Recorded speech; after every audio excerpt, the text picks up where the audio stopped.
in that area.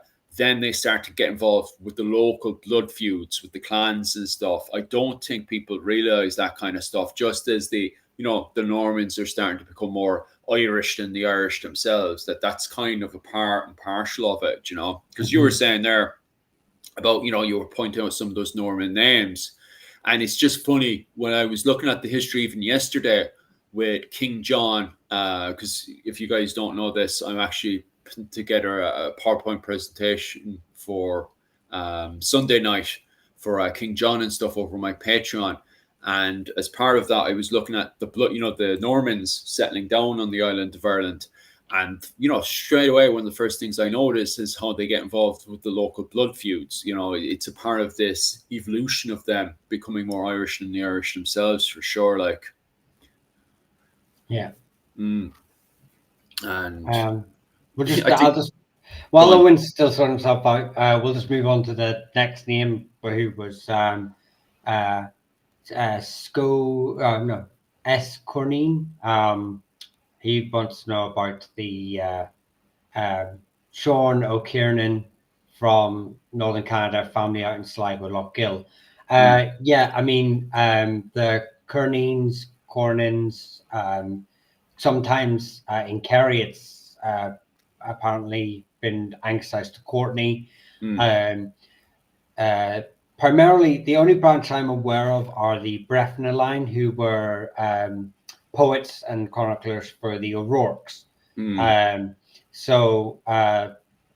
Lochgill is around the territory that they held anyway. So if he's from Lochgill, still at that point, and they're known to have held land in Lochgill, during the medieval era, chances are that's the family. I believe the Kerry branch is related to the Breffna branch, but I have not done a lot of research into that. I'm pretty sure I remember seeing somewhere that they were the same, or they're related. They claim a relation, and there's no evidence really to say that they're not. So, I think they're. I don't know if they're related to the O'Rourkes, but they're certainly working for the O'Rourkes as propagandists, basically. Doing their job. So for sure, like. But yeah, I just think I love. Do you know what? I must say that that individual that I'm saying about his family.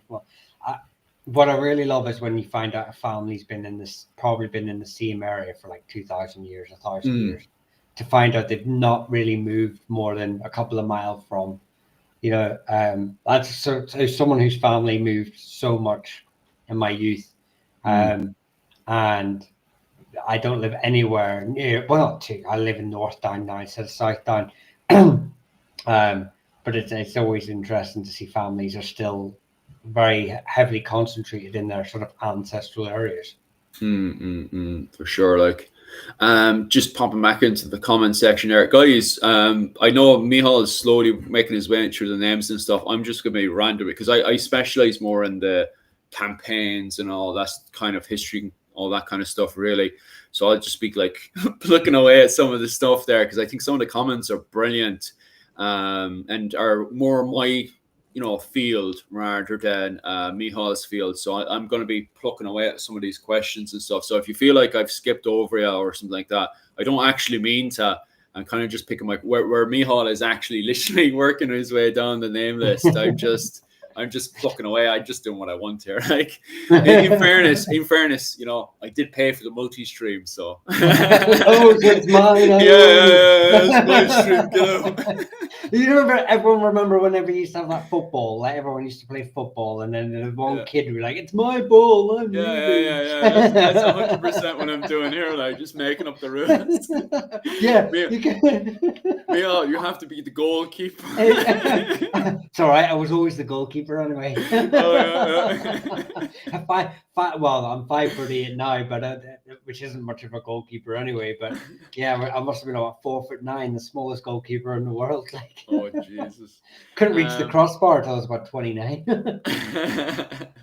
what was it called? I pop up with Austría's question there about the what was it, McShane's, and how successful they were up in what was it, New York and stuff.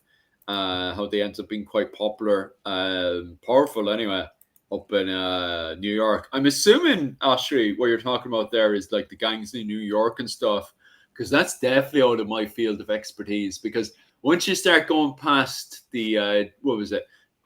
They call it. I don't know. Maybe Owen will correct me on this one. Which do you prefer? Do you prefer referring the wars that happened during the 16th century as the Tudor conquest of Ireland, or would you call it the Tudor invasion of Ireland? Which would you refer to as, Owen? It's not an invasion. Is my microphone working okay? Can you hear me? Yeah. It's Sounds good. good. I would say I would tend to use the names of the individual wars. If it had to refer to everything, I would use conquest, because they were already there. Yeah, well, that's true. Like They didn't invade. They sent over thousands of troops, but it wasn't an invasion as such. Yeah, it's kind of in a funny spot after the Wars of the Roses because of the fact that they, what was it called? The Battle of Stokefield kind of left the opportunity for the Tudors to politically put their foot back into Ireland again. So yeah, I definitely would agree with you there. It would be more of the Tudors kind of walking into Ireland rather than just an invasion in itself. What was it called?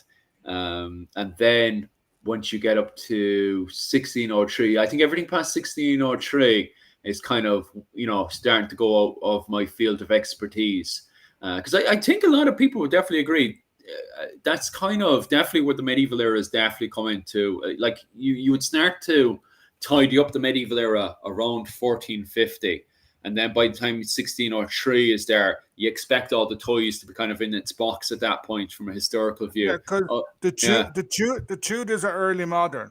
To me, the medieval period comes to an end either with the death of Richard III and the Tudors, Henry VII, or with the fall of Constantinople. Yeah, I definitely would agree with you there, because even in Japan, they kind of bleed into each other. Yeah, because even in Japan, it's not clean cut. Like because it kind of just bleed. Because everyone expects, Japan to get up to one of its ultimate battles with Oda, and then it's okay. We have to close Japan down, and it's not a case of it just suddenly go poof, was closed. And even on top of that, Japan, even when it's meant to be completely closed off, you still have the Dutch and the British coming in.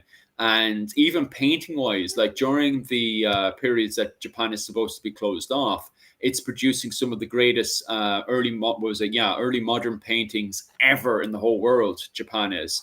And the reason why you're able to bring in so many new techniques and different paints into the island is because of the trade with the Dutch and the British. So it's not completely closed off. And then you have Okinawa, which is still, it's kind of in between doing its own thing. But, technically speaking, Okinawa should be, under Japan at that point. And that's freely doing whatever it wants. So even for Japan, trying to find that clean cut of when the medieval era ends for them, the warring period, as they would call it here, it kind of bleeds rather than just being a sudden, big, massive battle. And that's that. But even on top of that, I was reading I think it's one of the books we have, Owen, and it points out that even up to 1650, you can still find Gallo Glass doing Gallo Glass stuff, like, behaving like it's still the medieval era in many ways. And even as well, you still have the McCartys who are, behaving more like king groups rather than, a part of the English society. So you're definitely bang on right. It's not a case of just the hammer comes down and then we're suddenly, all early modern like. Yeah. But like in the 1590s, Ireland, Gaelic Irish began to use the caliber musket heavily. Like I think the last reference to the use of bows, apart from the English held on to their long bows as long as possible. Yeah. In Clontibret, or in the year before, there's references to Scots mercenaries, Scots soldiers in Ireland using bows. But after that, the Gaelic Irish just were using the caliber musket. Yeah. I'm sorry, I just saw Oshry's comment there. You know, lads, when the medieval era ended with the Tudors, they rolled the credits, but the peasants had to buy the tickets for the next season. Yeah, we sure did, didn't we, huh? Bloody paying for the tax for bloody everything. What was it called? And then there was another one just under that one. Mihal, you can easily butt in anytime you want and start picking out the names again. No, Sorry. I've got another name. I've got another name. I'll just pick it in. Caveman is asking about maps. Oh yeah, go on. I have a good few there. Because you do start to find maps, reasonable maps of Ireland under Elizabeth. What's his name? Cecil, who was Elizabeth's right hand man for a long time, was big into map making, and you start finding some very interesting maps. And there is a guy, Bartlett, and he draws some very interesting maps. There's a book called The Queen's Last Mapmaker, which has most of his stuff. It's basically during the 9 Years' War in Ulster and in a few other places. And then in 1596, 1597, after Donald McCarthy Moore had died, the English did a survey of his landholding and produced some very interesting maps. If you go to the ucc.celt site and look for the Desmond survey, you'll find those maps. There's one of Valentia Island, one of Evora, one of the more Kenmare side of Evora. They're problematic, of course, but they're reasonably good maps, and they're very micro maps, so you can kind of find out who owned each field. So they're good that way. Oh, definitely, for sure. And I'll get the problem is I didn't. Sorry, is that Michal? No, whenever you've got the port, before you open another comment, I'll get it. If you want to do like name, comment, maybe we'll get a bit of rotation through, just because it's been quite a few. Yeah, just push me all the way and just start yapping on about names. No, it's your ball. Well, I don't want the ball anymore. You can have the ball. I'll just go and tell my mommy. Right. Unless you answer the question there, I'll give Kat one. Kat wanted to know about the dailies. She says she knows a bit of information. Most dailies are Daly is probably the most famous bardic family I keep looking at myself in Ireland. They're originally from Westmeath, a place called Teffia, and they claim to be part of the larger Eniel, Southern Eniel. It's probably propaganda, like most people who sort of associate themselves with larger king groups. And also the reason I claim that as well is the dailies have precedence for it later on, for also branches who move to Munster start claiming Owenoctor descent. So they're already showing a pattern.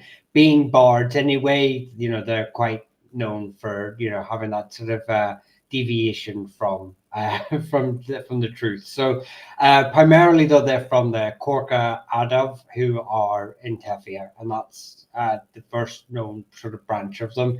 And they moved to Cork, they moved to Clare, they moved to Sligo, they moved to East Galway, and they would be all quite big branches. But by and large, they seem to be none of them seem to be classed as unrelated, apart from a Norman branch who are called the Dallies, but they've kind of been absorbed into the dailies. So it'd be kind of hard again to differentiate between those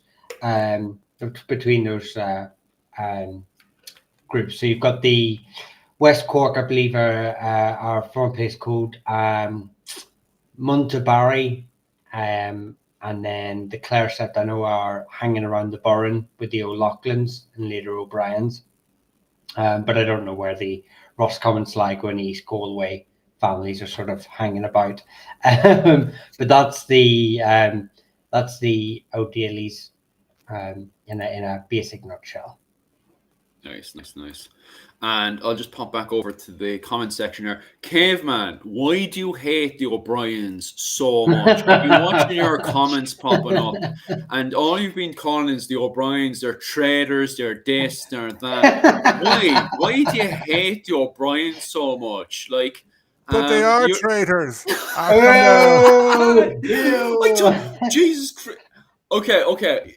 Owen, from the 1580s onwards, the vast majority of them are like Donogh O'Brien, the 4th Earl of Thomond. Yeah. Like, he's raised Protestant in London.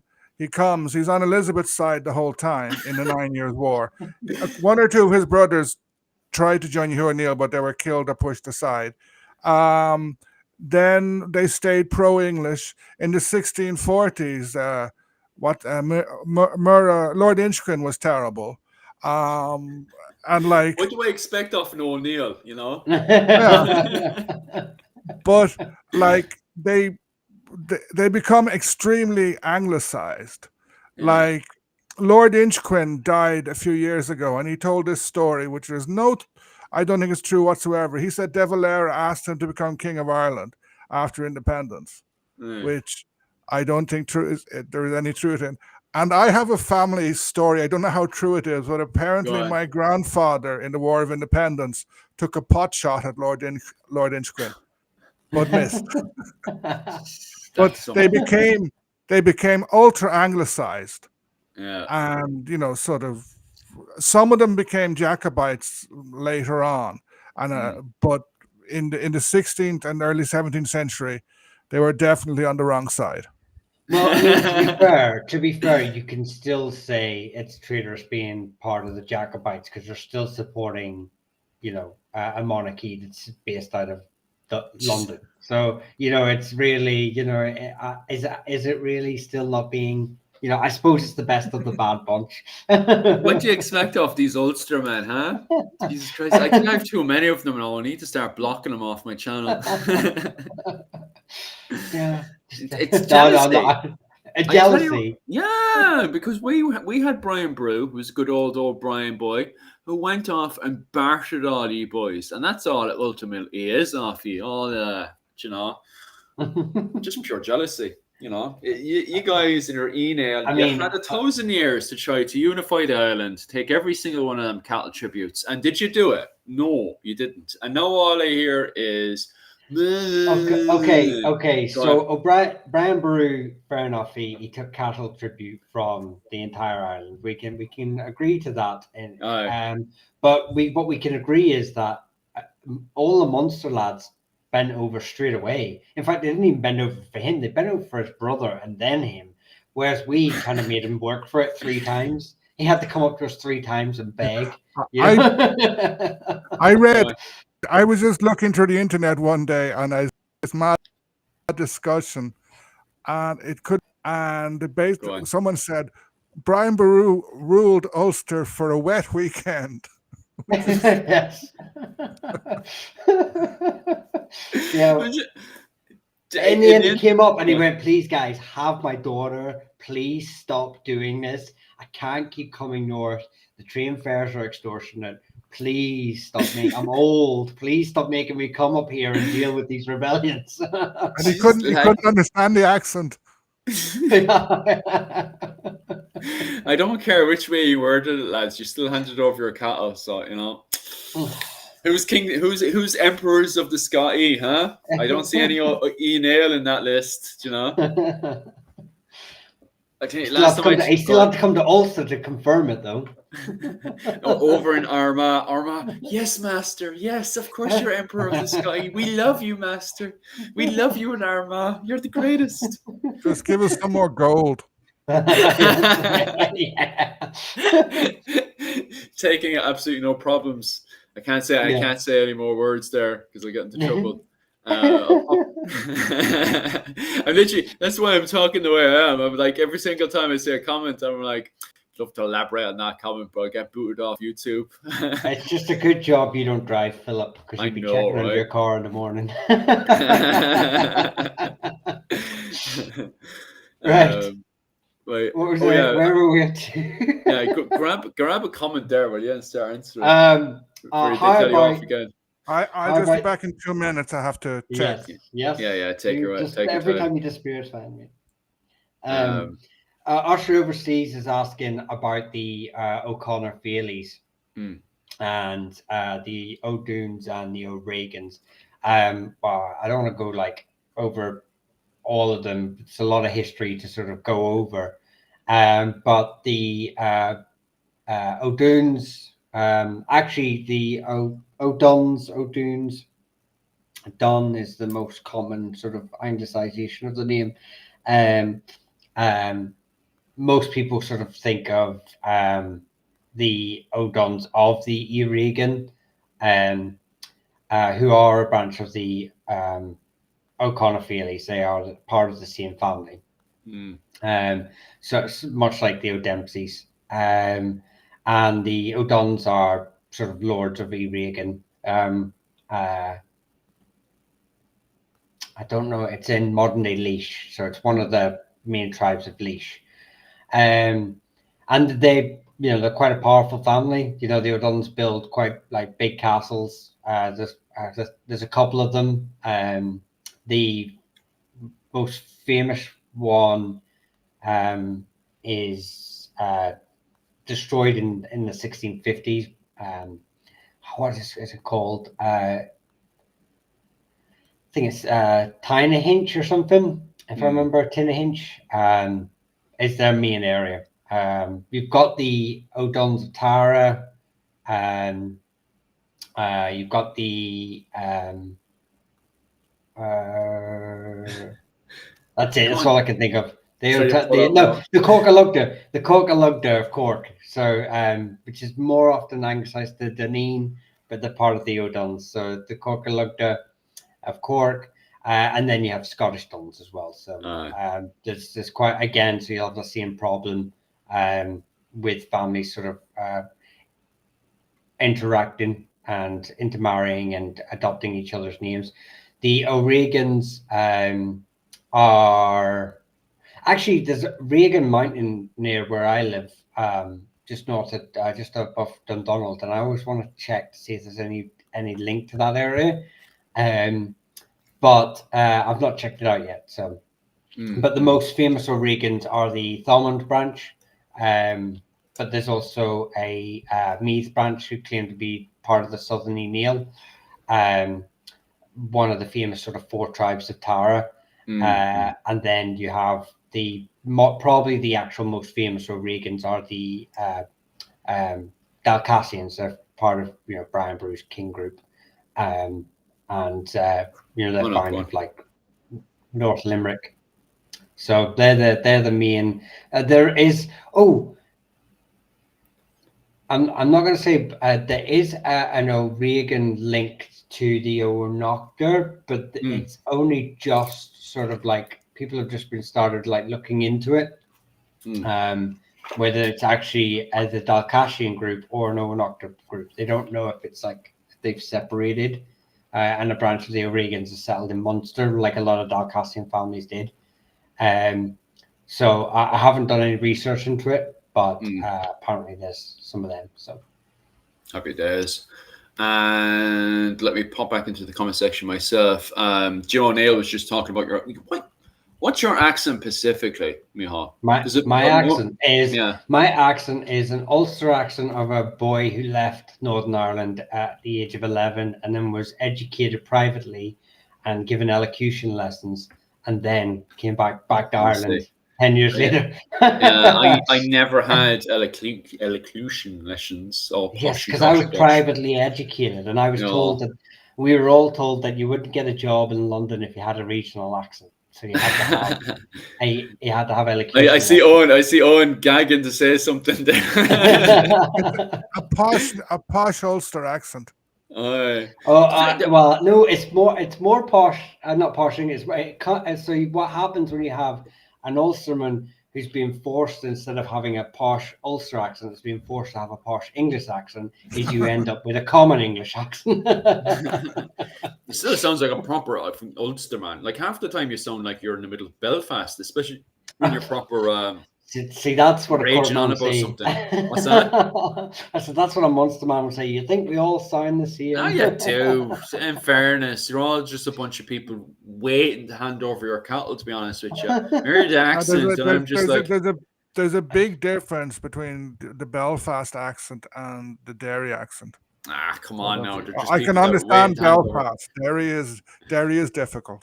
Yeah. Just people ready to put their heads over the wall and say, "We surrender. Here's your cattle." Oh yeah, just thanks for that. What was I gonna say again? No, because I get that a lot on my side. People asking me where exactly is my accent from, because my family mostly moves between Limerick and Cork. And then you see my dad and granddad were both in the military. And what was it? Granddad was in... Both of them were actually engineers in the Irish Defence Force, but they would be stationed between Collins's barracks and the barracks up in Limerick. Most of the time in Collins's barracks. And you think now, because it's so funny, because the rest of my dad's brothers all have a thick Knocknaheeny accent on them. And then I've got my own dad then, because he's gone between Cork and Limerick, and I've gone between Cork and Limerick, and I grew up in Mallow. My accent is between that whole area, because some people would say my accent was between Mallow and Kilmallock. It's neither Mallow nor Kilmallock, but kind of in between, like, you know. So, yeah, my accent is quite funny as well. Like, how about yourself, Owen? What would you brand your accent as? My accent is bizarre because I spent 26 years abroad teaching English. So I grew up in Dublin, and then like you go to teach English in Latin America, and people don't understand you, even with a middle class Dublin accent. And now, when I came back, people told me I spoke English very well for a German. And now I'm living down in Kerry, in the where the accent, like the words are different, like sound out. Yeah, see, I live in an Ulster Scots area, and I refuse to adopt an Ulster Scots accent. No, it's not the accent as much the words. Like here they use ye the whole time. Yeah. Ye gobshites. Yeah. Because it reminds me of when I went to Mallow for the first time, because I was living in Cork for a wee bit, and then I moved out because I was 7 years of age. I say for a wee bit, I was a child. And then I moved out to Mallow, and I remember being 8 years of age and hearing a Mallow accent for the first time. I couldn't understand a single thing your man was saying. He just comes up to me and says, and I was an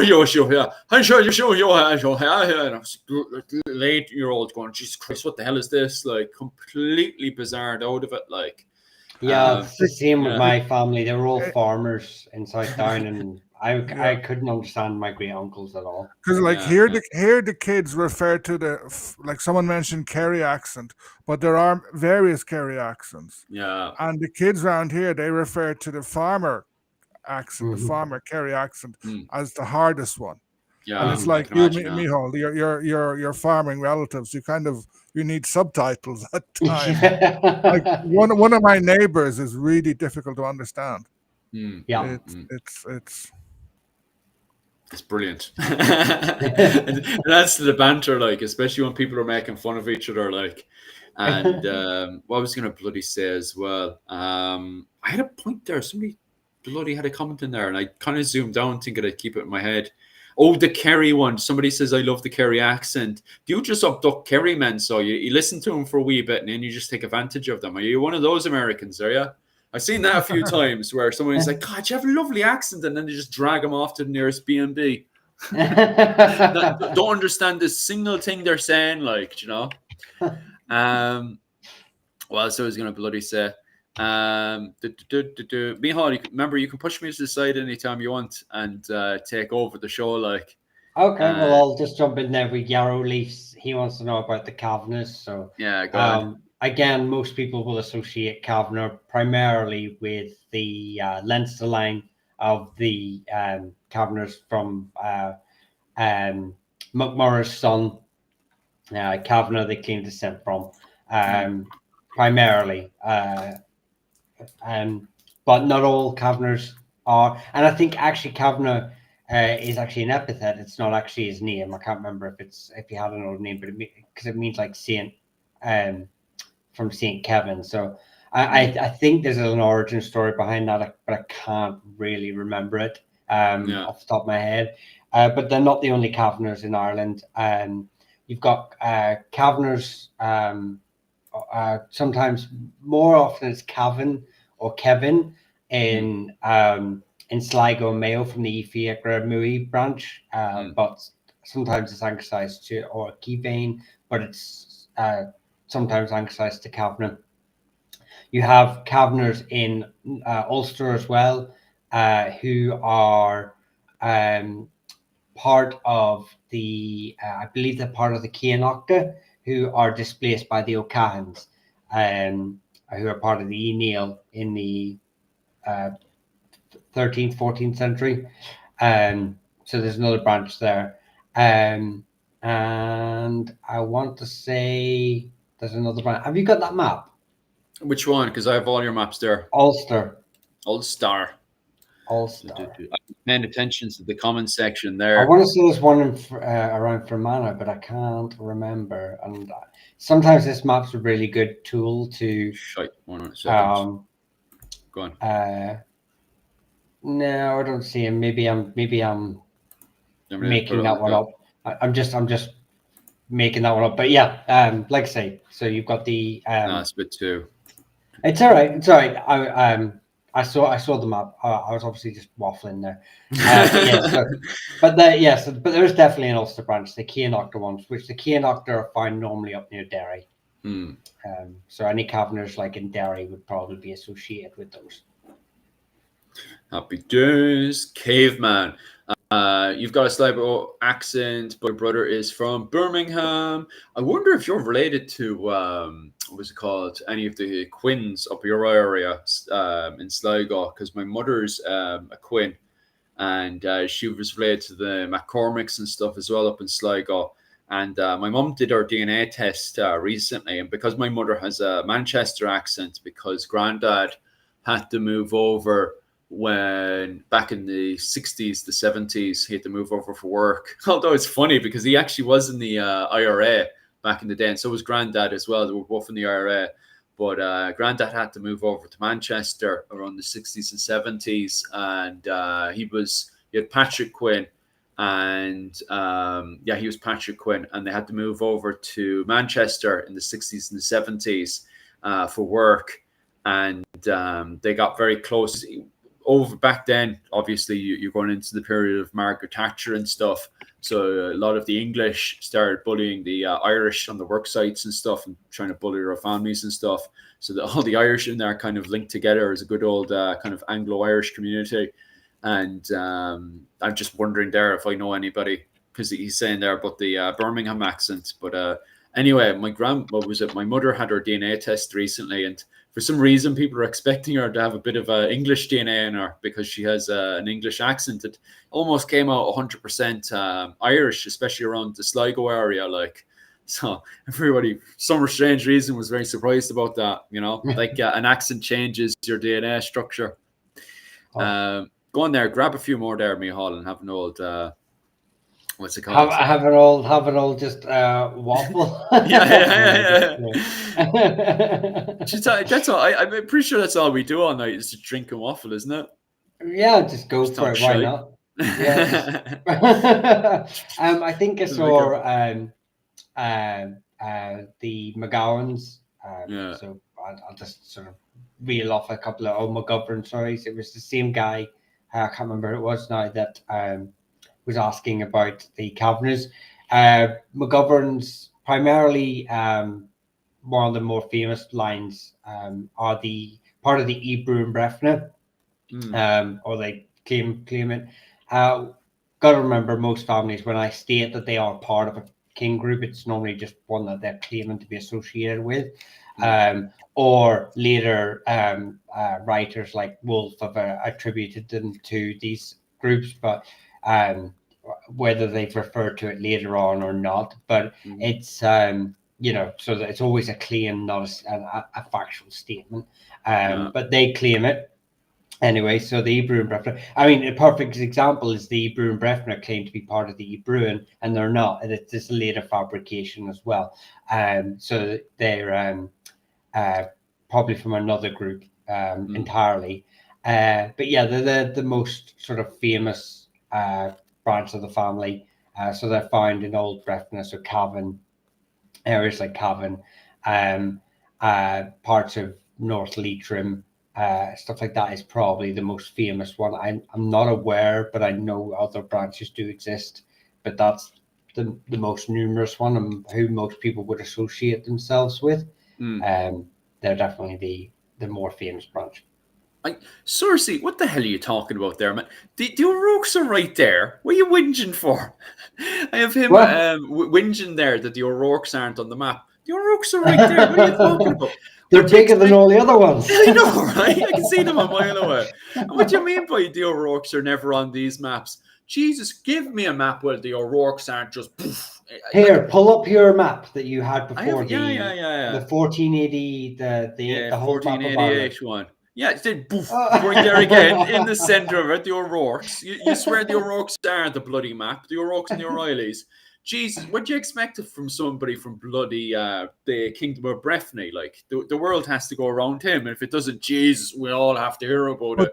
Philip, he's not complaining about O'Rourke, he's complaining about O'Kerneen not being included with O'Rourke. Yeah, I suppose that's true. It's because they're not a leading family. What you normally find is it's the leading families. The McCarthys, the O'Sullivans. If you look at any map, look at McCarthy Moore there on that map. And the O'Sullivans have just as much right to be on that map. But, sometimes they're just as powerful. So yeah, these maps are. It's very hard to get all these families, and not only that, how do you differentiate sometimes because of anglicizations of names? How do you? Some names can have up to. So Doherty has over 100 known variations. Never mind the minute, small variations that do exist, mistranscribings later on from the 19th century, and then you can have them scattered all over the place. How do you get all those different variations into a map? Otherwise you'd just be scrolling down to you'd basically have to use Google Earth and write it on each street. So it's a very hard thing to do. So most people just put the main families, and it can be done for every country. You'll have earls and dukes and barons in England, but you'll have smaller landholding gentlemanly families that sort of just get put to the wayside. And then another thing is, like, small branches break off, like Iveragh Peninsula. It's part of McCarthy Moore holds it, but O'Sullivan owns more land. But the McGillicuddies are O'Sullivans, but I don't know when they emerge, but they emerge at some stage. And then in Portmagee, where you get the boat to the Skelligs, that's another branch of the O'Sullivans whose name I can't remember now. And like, you don't find them on maps because maps try and change something that's really dynamic and changing, and they try and freeze it. Sort of, it's difficult. Well, that's another thing as well. The O'Rourke's. There's an O'Rourke branch who I think that nobody knows what happened, but I suppose theoretically the most accurate thing that's happened is there's been a civil war. Two competing factions are fighting for the kingship of the O'Rourke's, and the losing branch leaves and heads down to McCarthy lands, and they're given a noble title. They're beekeepers, effectively, which is quite a high job role within the court system, and they set up shop in McCarthy lands and stayed quite prominent in the region. But if you put O'Rourke in McCarthy lands and then put O'Rourke up in Breffni, people are going to misread that as well, because they're going to say, oh, is that two families two different O'Rourkes, and there's also a McRourke family in Meath as well. So you can just see the problems that already arises just from one surname. And every surname has these, and some has to have these and more. You know, when I'm sitting here telling you that, oh yeah, there's a family from here, Roscommon, from Connacht, from Ulster, from Leinster. You know, there's 2 branches in Ulster. You know, it just starts to get very messy. Before you know it, the map it just becomes just a maze. So you just have to, unfortunately, you have to simplify it. Oh yeah, it's very true. And let me pop back over, unless there's something you want to grab as well, Michal, or Owen as well. You can grab a few names as well and just start covering the history behind it as well. Go on. Someone was asking, they mentioned branches of the O'Neills, I think, the O'Neills of the Fuse. I think they're asking how many branches there are. There's loads. There's loads. It's one of the biggest surname groups in Ireland. I try and, like, starting from the right, starting from Antrim, you had 2 main branches in the Clandyboys, Clandyboy Upper and Clandyboy Lower. Though these would branch off and break off quite a bit. You had O'Neills of the Fuse, which is South Armagh, essentially. Then you had North Armagh. North Armagh, okay. It's not, it doesn't go down to the border? I don't know if their land went the whole way down. Yeah. Because you have you start going into O'Hanlon territory, and I know the O'Hanlons did kind of borrow. And then, like, you have Dungannon O'Neills, which is kind of, if you see the lake, it's kind of slightly down and to the left of that. Over on the west is Strabane, which faces Lifford. You had Slucht Art, which was Turlough Linnock O'Neill, and I think Phelim O'Neill. And then you have various others, like in the 1590s, Hugh O'Neill's illegitimate brother, Art, he had set up a little lordship, and then his son Brian MacArt, who's the elder brother of Owen Roe, was slightly to the right of Loughney. And then Cormac, Hugh O'Neill's younger brother, was in the west of Tyrone. And then you have a whole pile of other ones. You probably have at least 20 minor O'Neill lordships. So it's very, very big. And not only that, you also have 2 unrelated O'Neills as well. You have O'Neills of the Burren in County Clare, and you have O'Neills just to complicate things. Yeah, so you have the O'Neills who are part of the Dacia tribal group down in Waterford. So there's 2 more, and they're not even related to the Northern O'Neills. Actually, something I find funny. So going back in history, the Kennel Owen, the McLaughlins. So, and they have big fights with the O'Neills. There's an O'Neill in Clare. There's also a MacLaughlin. I presume the pronunciation when you say it quickly is almost the same. I think they're a small little group, and I don't know where they came from in Clare, but they're MacLaughlin as well. Could they be a variation of the O'Loughlins? They've just got a different. Yeah, I think so. Yes. So you have the O'Loughlins of the Burren as well, who are actually the rulers of the Burren in Northern Clare. But yes, and then you have the McLaughlins from Scotland, who obviously come across and settle right in traditional McLaughlin, Irish McLaughlin territory. So, and then you have Mail Shockland's sons or grandsons take on the McLaughlin surname, but not pronounced that way, but it gets anglicized that way later. So again, problematic. Although someone of the Kennel Owen DNA group, testing group, did a look, and he actually believes that the McLaughlins were the rightful O'Neill branch, and that the O'Neills weren't even related to the McLaughlins. They weren't even genetically related, and they may have been usurpers from an illegitimate line. And it's something that is attested apparently in records at the time. The McLaughlins, which was often dismissed as propaganda, because obviously what would you do when you have a rival branch trying to usurp your lands, etc.? You sort of say, oh, they're not even legitimate. And apparently, it's he's at the Scottish Clans podcast, great channel. He did a talk with with them earlier on in the year. So I need to go back to it, but it's something very interesting that I need to go back to. But it could raise even more questions. I'm a McLaughlin supporter anyway. I'm actually more McLaughlin than O'Neill. So. I was just thinking there as you were explaining that stuff, names like McLaughlin, Murphy and stuff, would it be because the reason why we see some of them just kind of popping up but don't have any connections with the original branches? For example, you know, McLaughlin's branching away from the ENL, some of them not branching away from the ENL, and then we have Murphy's, some of them not branching away from the Leinster branch and stuff. Would it because it's more of a play on the language rather than the fact that they're branching away from a family? That's how they end up with the surnames that they have. It's more common. The reason why you have the problems with our surnames effectively is anglicization, is the corruption of.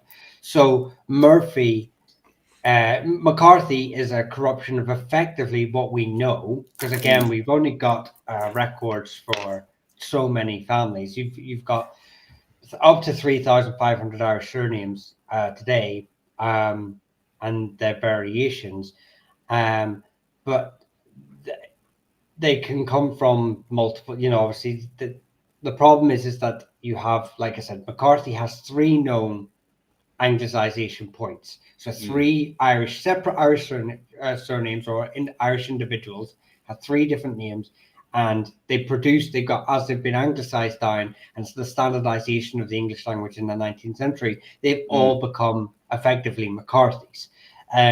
So the actual main problem is the anglicization of the Irish language and the corruption of the surnames that exist. There are other problems that do exist as well, such as many families didn't have surnames until later. The Irish were then trying, and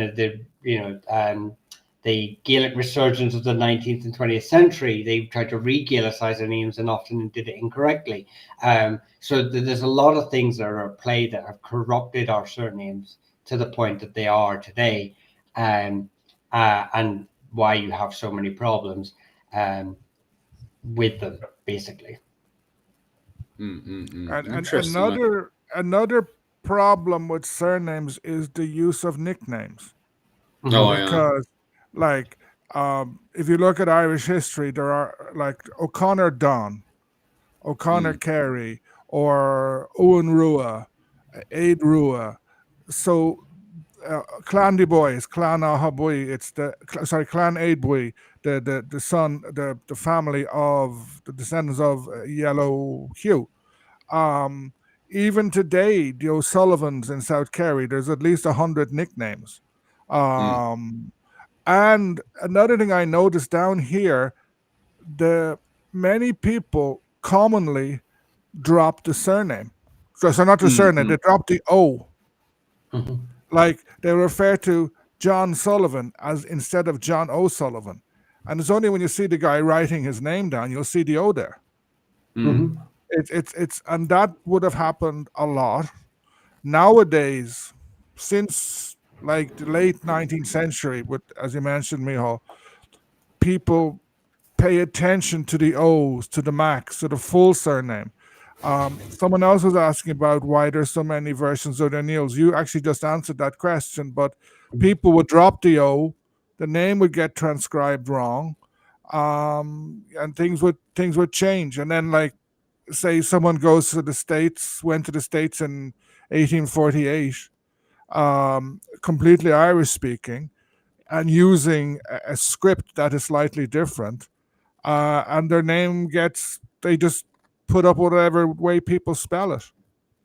Yeah, but they may not have spoke as clear English as So when they're seeing it written down, they're not questioning it. They're just like, that's the variation of my name now. They may not have even used it in their own lifetime anyway. Say that they may not need it to. It's only their children and grandchildren that start to adopt it. There's so many problems. The main problem, and a lot of names will have this, not just names of we see it today. The Chinese, they have a lot of problems with their name getting anglicized and vice versa, so a lot of Chinese people, when they come to England, will just adopt an English name. I went to school with a lot of Chinese names. People, I don't know their Chinese names. I know them as Derek. I know them as all the other names that they took on, rather than their Chinese Mandarin or other names. So so you have these sort of, and they have the same problem, obviously, with that, the Han and everything like that. So what I'm trying to say is that that's where the problem sort of stem from, is the fact that we're all speaking English effectively, and it has corrupted our surname. O'Brien's is a great example of one of the things that happened in the 19th century, is that obviously pretty much everyone had dropped the O's and the mucks by and large by the sort of 18th century. And then, like I say, in the 19th century, they tried to re-Galicize their names. It was this mass wave of nationalism sweeping across Europe, and the sort of re-Gaelic resurgence. So everyone quickly went and stuck O'Brien in front of their name, because they must have been O'Brien.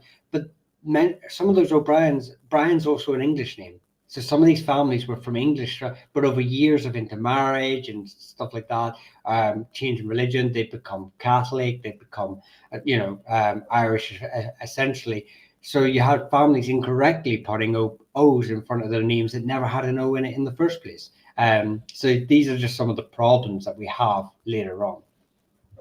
And then another problem, just to complicate things even more, is the Irish language has changed. Yeah. So if you go back to the 14th century and look for an O'Neill, even putting the accent on the E, the father on the E, you won't find any. Because they will probably be writing, instead of writing O or O father, they'll be writing UA. Because the UA changed in modern Irish to O.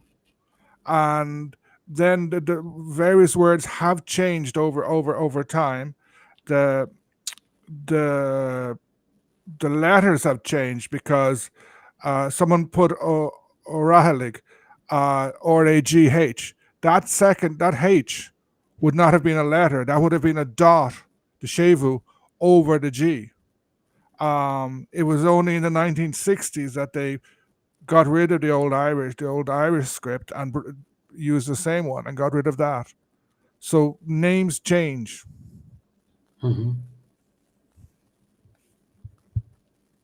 For sure. I'm just popping around there to see if there's any other topic that I just want to randomly talk about.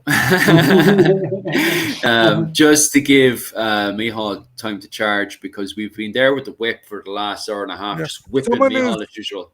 Go on. So Yarrow Leaf is asking about music and origins. He mentions Barry, and the Barrys are old neighbors of Philip, aren't they? Yeah, they actually are. Lord They're just up the Barry. road from me. Yeah, Barry's Court Castle, which this year has finally been reopened. The OPW were doing it up for about 20 years, I think. Yeah. Now it's open again. So I don't know that song where it came from, and a lot of the songs that we have nowadays, they will have come from 18th, 19th century. The tunes could be older, but the lyrics are newer. So they come from a much different system, much different structure. And like the names change dramatically. Like, for example, everybody knows the song about the 1916 Rising, The Foggy Dew. That apparently was an English song. Ewan MacColl sings it. The Bugaboo, or it has some funny name. It's the same tune. Words are almost the same. Someone took them, changed and made into a rebel song. That's wild.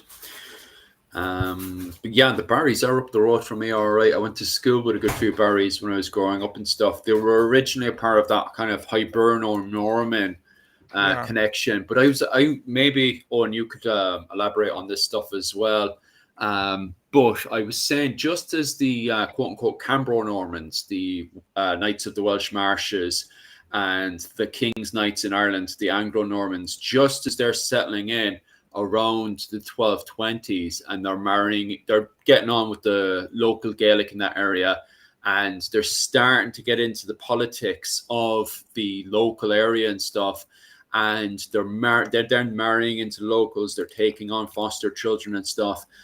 I find it funny how they start to then get involved with the blood feuds in those areas and stuff. And I think it's the same with the Barrys and stuff, how they get involved with the blood feuds between the O'Briens and the McCartys and stuff as well. You did a video as well on some of those blood feuds as well, didn't you? If I remember. Me or Michael? Yourself, Owen. I did on some stuff, but not particularly one on blood feud. But that's a good idea. Yeah, that's a good idea. The way he said that's a good idea. Now bring up the old blood feuds in the local areas, the bloody McCartys. Yeah, because when you look through the state, even in the 16th century, in the 9 Years' War, Lord Barry stayed a loyalist. He was a Catholic lord. Yeah. And even though O'Neill plundered his land a lot to try and convince him to come over, he wouldn't. And part of it was because he was fighting with many of the other lords nearby. There were some mad fights. But, it's all lords all over Europe were fighting with other lords. Yeah. It's a big problem until the end of the 17th century. That's why because that's the problem, is that people look at England, but they look at England like it's modern England with a centralized dictatorship and him governing England like all the barons are doing what they're told. That's not the case at all. While these Norman invasions are happening into Ireland and penetrating inward, into the island, England at the time is going from one civil war to the next civil war to the next civil war. While they're doing their initial invasions, Henry II has to fight not just one civil war, but he has to fight 2 civil wars between his own sons, his wife, her name literally pops out of my head all the time. Matilda. Matilda. No, that's the mother. Matilda is the empress, isn't she? It's the Eleanor of Aquitaine. And he's going to fight another war against King Philip as well, because technically Henry II should be a vassal of the King of France. So it ends up in this very weird dynamic where Henry II isn't far off becoming emperor, but at the same time, he's kind of got this weird paperwork going on with, King Philip of France. And at the same time as well, he's got civil wars kicking off with his own children. And that's only just with Henry II alone. When Richard Lionheart takes over, he's fighting a civil war against his own brother, King John. And then, King John takes over, and he goes straight into the Baron Wars, where the barons aren't just trying to kick batter him. They're also battering each other as well. So, yeah, you're bang on right there. This thing is happening not just in Ireland, it's happening throughout all of Europe. But at the same time, I do find it funny when English academics and historians forget these facts and they kind of over-romanticize, England and all this kind of stuff. And you're like, wait a minute now, here you go on. What was the War of Roses but one massive blood feud? Which, by the way, they recently had done an academic map of all of Europe, had put in all of the barons fighting each other except for their own kingdom. And I looked at the date of it, and this was 1453. And I was like, why if you're doing that to the rest of Europe, especially the Holy Roman Empire, making comments that the Holy Roman Empire was neither holy nor Roman nor empire, but you don't have York independently by itself. What are you doing there? I see what you're up to there, England, with your academic map there, with a unified England during the period of the Wars of the Roses, like. But yeah, funny stuff. Like, go on. I will just interject just really quickly. I wanted to interject earlier, but you were on a good tangent, so I will just say that anyone that heard about what was mentioned about the De Barrys in Cork, Philip and Owen quite rightly mentioned that they're Anglo-Norman, but there isn't a native Irish branch of Barrys in the exact same area of West Cork, who are from the Cork and Lugda. So, and they got assimilated into the Barrys. They're the O-bearers. and they got assimilated into the Barry population through Anglicization. So not everyone from West Cork is from the Norman branch of the de Barrys. There was a sort of native Irish family with a very similar name. There's more on the island. There's some in Mayo, and there's some small branch up in Donegal and another branch up in Limerick. But for the topic of that they said there was an Anglo-Norman family, correct, but there's also a native Irish family in the exact same area, so which happens a lot in Irish. Who makes the tea? The Anglo-Norman or the Irish? Well, it's quite nice tea, so we'll say the Irish. It's the best. I'll just expand on what Caveman is saying there, because this is always a point I bring up as well, and then I'll let Micheál jump in with one of the surnames again. But the thing that Caveman points out is that by the time we get up to Henry II, it's no longer House Normandy anymore. It's House Anjou that takes over. Everyone seems to forget that because they chucked the term. And don't get me wrong, the word Norman does help simplify the conversation down. But at the same time, everybody's always so quick to chuck the term Norman, Normandy, Norman, Normandy. And it's like, well, Normandy's kind of doing its own thing at this point. Like House Anjou, did they even have the title Duke of Normandy at that point? Do you know? Like House Norman has been usurped by House Anjou. Well, they sort of just kind of take over after King Stephen. But you're dealing with a completely different group. And that's why a lot of academics now are easily sweeping the legs off people when they turn around and they use the term the Norman invasion, because they're like, well, what Norman invasion? Who are the Normans here? Like, and then you have to go into the details of each one of these families, trying to make the argument that, oh, well, it's the Norman invasion because of this family is connected to Normandy this way. And then quickly an academic will turn around and says, yeah, but it's 100 years ago. At what point are they, Welsh or English or anything like that? The point I'm bringing up there is the fact that the invasion of 1169 is much more complicated than what people simplify it when they start chucking out Normandy like no tomorrow. And people need to be careful with that one. Anyway, I think that's bought you enough time there, Micheál. Yeah, no. Kevin was asking about the Mulderigs or Reeds of Antrim. The Mulderic coming from the O'Mwell Garrick the O'Mwell Garricks are from Donegal. There's another branch, unrelated family, I believe in Mayo, but the Antrim branch, as far as I'm aware, comes from the Donegal family, who were poets in Tyrconnell. They claim to be descended from it's Mulderic, sometimes anglicized to Reed and Reddington, especially up in Antrim. They might not be related, but I'm pretty sure that they claim it in most part. When I say they claim it, that it can be a modern claim as well. It can be something that their own family groups are sort of claimed later on. But I'm pretty sure they claim to be part of the Donegal Mulderics. So, but yeah, they are like a learned class family traditionally in Tyrconnell. For sure. And Caveman definitely expanding on what I said there with the Lion's banner of the Anjou Empire representing England, Normandy, and Anjou. That's a funny one as well, the term Anjou Empire, because Henry II was, in my interpretation of the literature, Caveman, and obviously you can, disagree with me on this one and definitely correct me.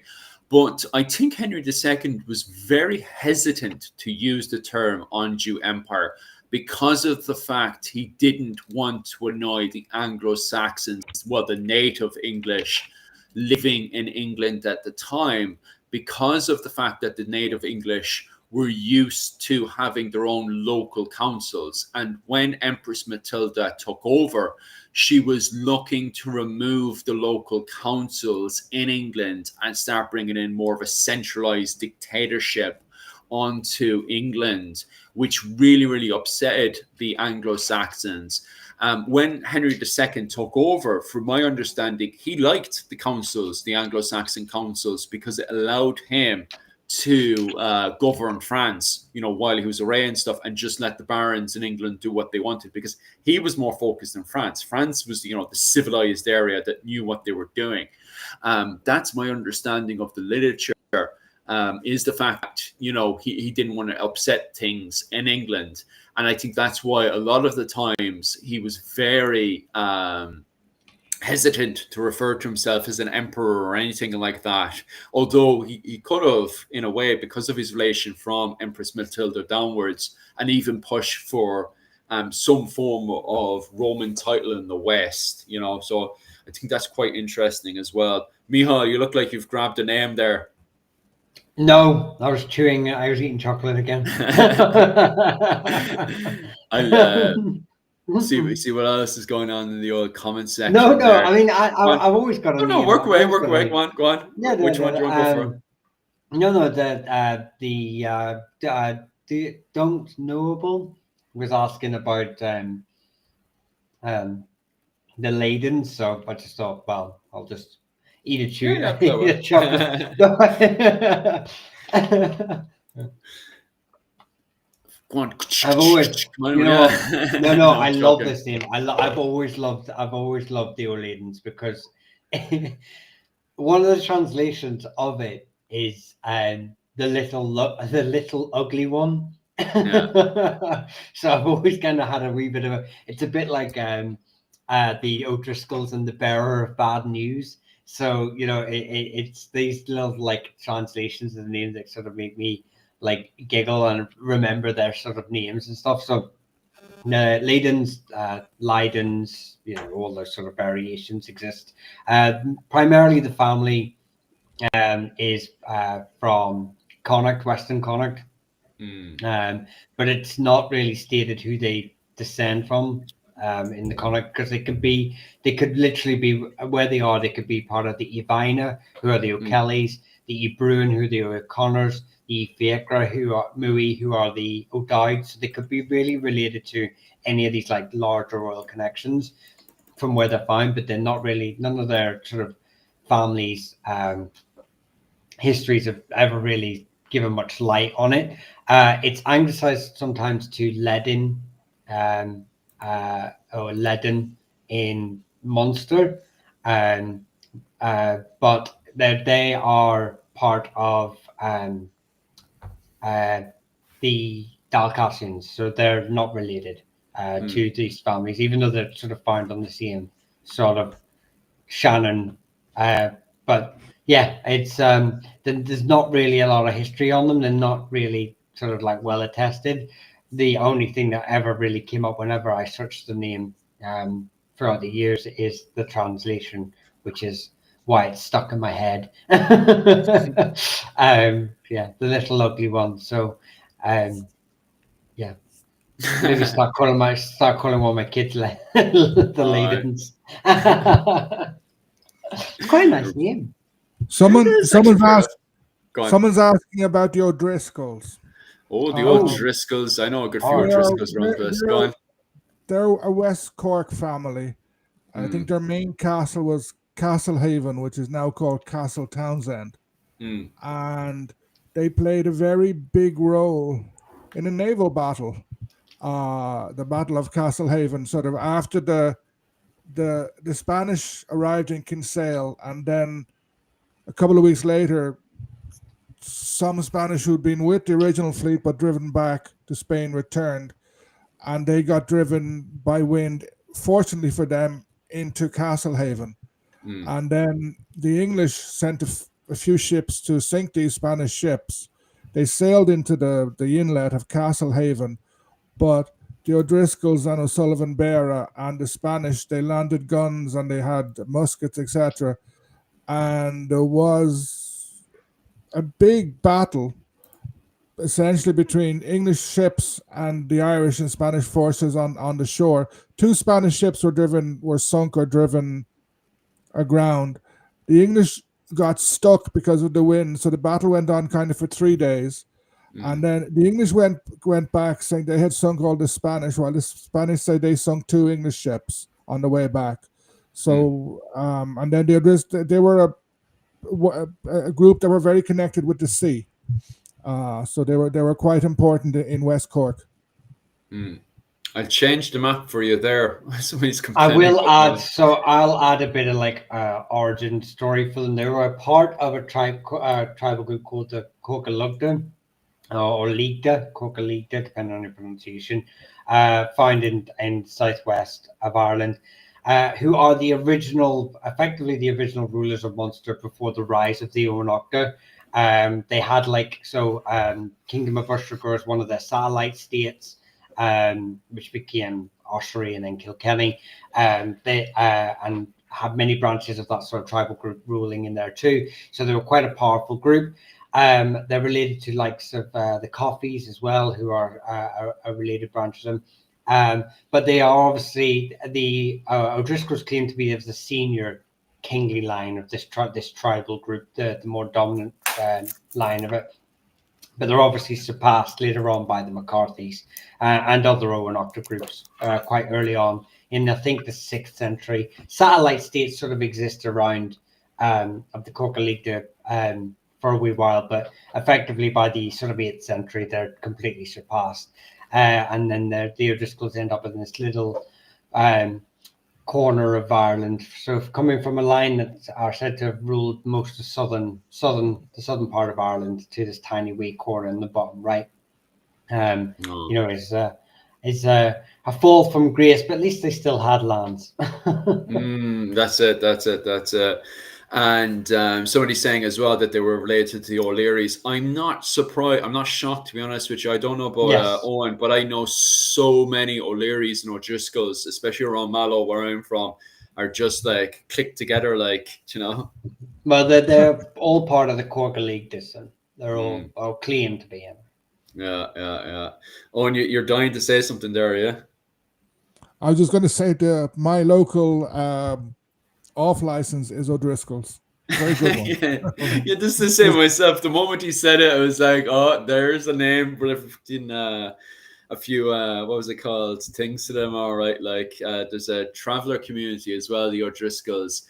Quite sound out, to be honest with you. Like they wouldn't be the they have their own reputation, but I get on with them quite well, to be quite honest with you. I will say that it comes from the the first name Hediscoll, and it is found in 9th, 10th century, like the annals, etc. As that name does appear in other family trees, so there's possibly other branches that do exist.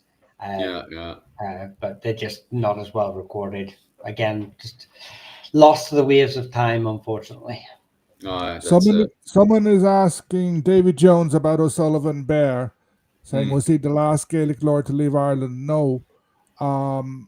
He was one of the last to stop fighting in the 9 Years' War, and then he wasn't granted terms by James. He had managed to annoy James, and so he decided his family were already in Spain, so he went to Spain in 1603. Like, that was 4 years before the flight of the Earls, and then after him, loads of the O'Driscoll lords had already gone to Spain, but in the 17th century there would have been loads of Gaelic Irish ending up in Spain or the Spanish Netherlands. Some went for work in the army, others got driven out at certain periods, or others just went looking for better life. Yeah.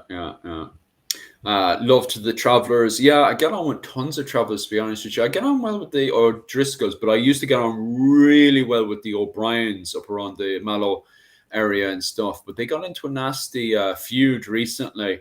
So hopefully everything calms down. I think I don't know if Owen probably knows about the feuds that the Travellers have and stuff, but hopefully that's all. I heard it was starting to very much calm down recently, and I can't even remember what was the name of the what was it called? The Traveller group they got into an argument with.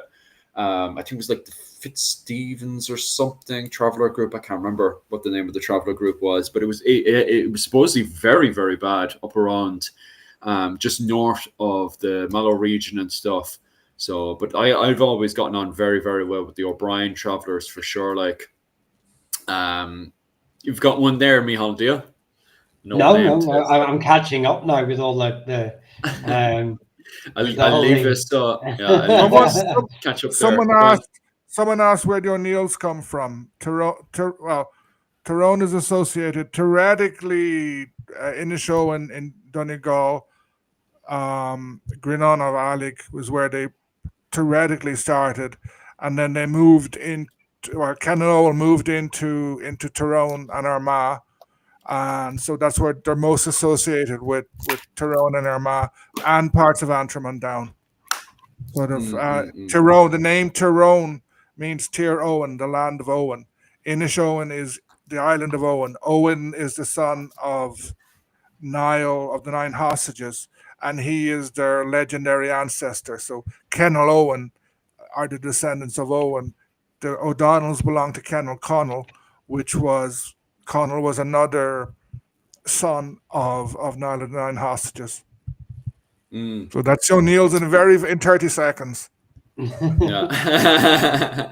What was it called? My comment section again saying about the traveller community and the O'Driscolls of Limerick. Yeah, I get on with the O'Driscolls of Limerick as well. From Limerick down to Mallow, I have no problems with them. You know yourself, they're definitely somebody you don't want to be going up to them and giving them shite talk and stuff.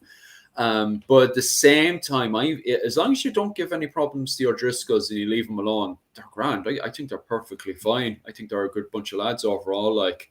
And what was it called? See if there's any other comments I want to tear apart. Well, we've only got 10 minutes left, haven't we? So, are you pumping away in 10 minutes? Is it? Well, it'd be 2 o'clock. We're 12 to. Or why are we doing this? How long are we doing this for? I to be honest with you, I can easily just chat because the purpose of this one compared to the Wednesday night one for you guys. The Wednesday night one is the one that you get your PowerPoint presentation. We do an old talk about because this Wednesday we're talking about the Gaelic resurgence in Ireland, which is going to be just after the Scottish War of Independence. And I can't, Owen, you're going to have to tell me if I told you or not. I can't remember if I sent this message or not because I tell myself one thing and then I think you did it, Yeah, which is I don't know what the message is, but I think you sent it to me. You basically want me to lead. Yeah, basically at the start of it, and then I'll take over after 1370. And the reason why I'll take over 1370 is because I did the work with Art MacMurrough Kavanagh up to his death at New Ross around 1403. Up to around 1420, which is grand because that's the point where it goes into the crack to do with James the Usurper Fitzgerald and Seamus the White Earl Butler, who they end up taking up because you have the King of England, who's kind of not all there. He thinks he's made of glass, and then you have Tolbert, who gets into the weirdest feud with the Butlers and the Fitzgeralds, but he has to fight Joan of Arc at the same time. So he goes over to Joan of Arc in France to go and fight her. And while he's away, the boys turn around to themselves and they say to themselves, sure, we haven't actually gotten into war with England. We have a feud with Tolbert. And technically speaking, that's a private war, not a war with the King of England, right? Although Tolbert is supposed to be the king's representative in Ireland. So and that's very important because Seamus, although he's been fighting the English colonists and he's been fighting Tolbert, he highlights again and again and again that, sure, I've been very loyal. I'm very radically loyal to the King of England. And so he uses that then to pop over to England. He goes, while Tolbert is in France, himself and Fitzgerald go for a holiday over to England to see his cousins and stuff. And I remember I was going through those sources for that with Rachel, and Rachel thought it was the most comical thing ever that these guys had spent 20 years harassing, bullying and torturing the English colonists, only for Seamus to turn around and say, sure, I'm loyal to the King of England. It's grand for me to go on holiday to go see the relatives, Only in Ireland, only the Irish would have that idea of going into the land that they were fighting with and going for an old holiday. You know, it's just, I think it's just typical Irish, like, you know. Someone Go on. has Go on, asked, Austria has asked about modern chiefly recognition. I have strong views on that. What you do, right, is you raise a military force and you just go and take a piece of land in Ireland and you watch the Irish government do nothing. And technically speaking, if you take down over that land and you own it for a certain period of time, don't you get squatters' rights? Is squatter rights still a thing, or is that done away with yet? Not really. And anyway, my argument is, sure, if you own the land long enough and you have the military force to hold that land, and the Irish government is going to do anything because, you know, then it would start burning into the taxpayers' money that they're already pocketing. You can literally call yourself anything you want, in my opinion. But, you know, that's my opinion, by the way. I wouldn't go running away with it. I like the community creation of it, you know, in a modern time, but like as in like everyone getting together. If you can trace chiefly lines, great. You know, it's all a bit nice and a bit, you know.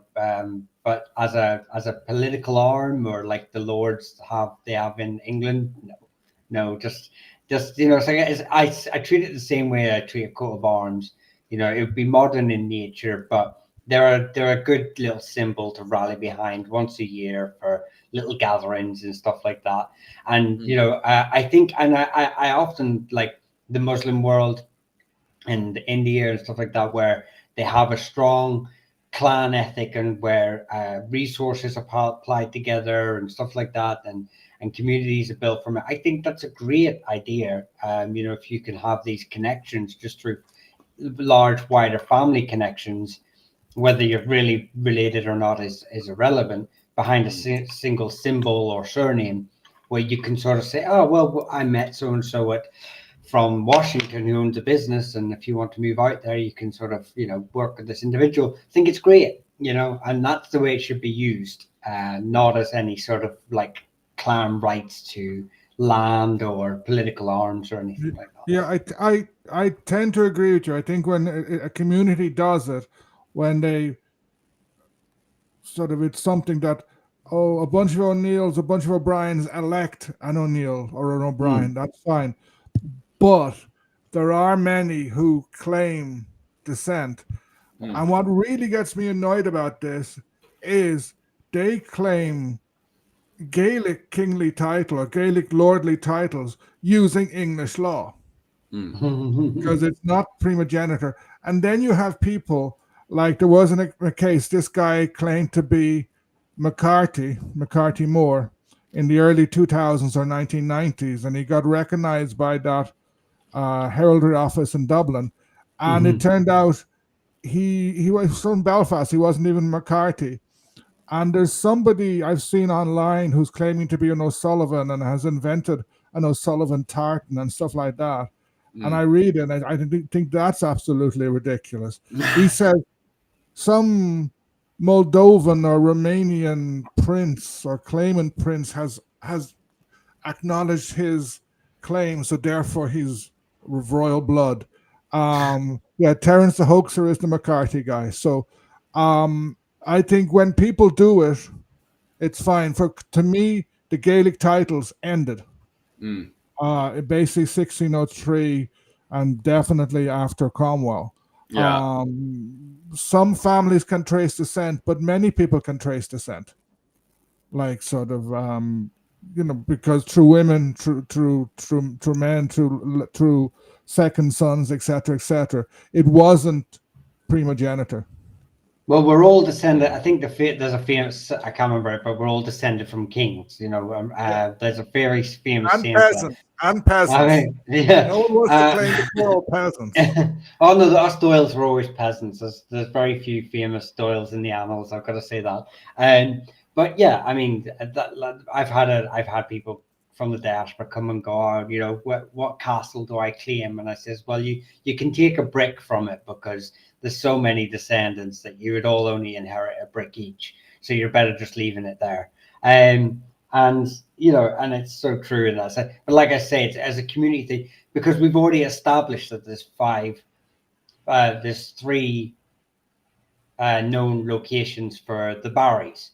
But most people aren't going to know who they are, so you just unite behind the name, and you celebrate the three origins, and you have these like chiefly lines and stuff like that. Like I say, if it's elected in good faith, and it's just it's and a bit of jovialness and good crack, that's all we're all asking. Then I think it. But you will know, Philip, there's some groups whenever you start getting people together, especially in the reenactment world, who maybe get a bit too taken a bit too seriously. Yeah, that's what my wife bitches about all the time, and that's what makes her slightly. And Owen will bitch about this as well. Well, Owen bitched about more. I don't know how Owen feels about this. Actually, I would love to know what Owen thinks about this. Actually, is people who put on the old and they forget it's a costume. They don't get me wrong, it's meant to be as historically accurate as possible, but ultimately you're putting a costume on.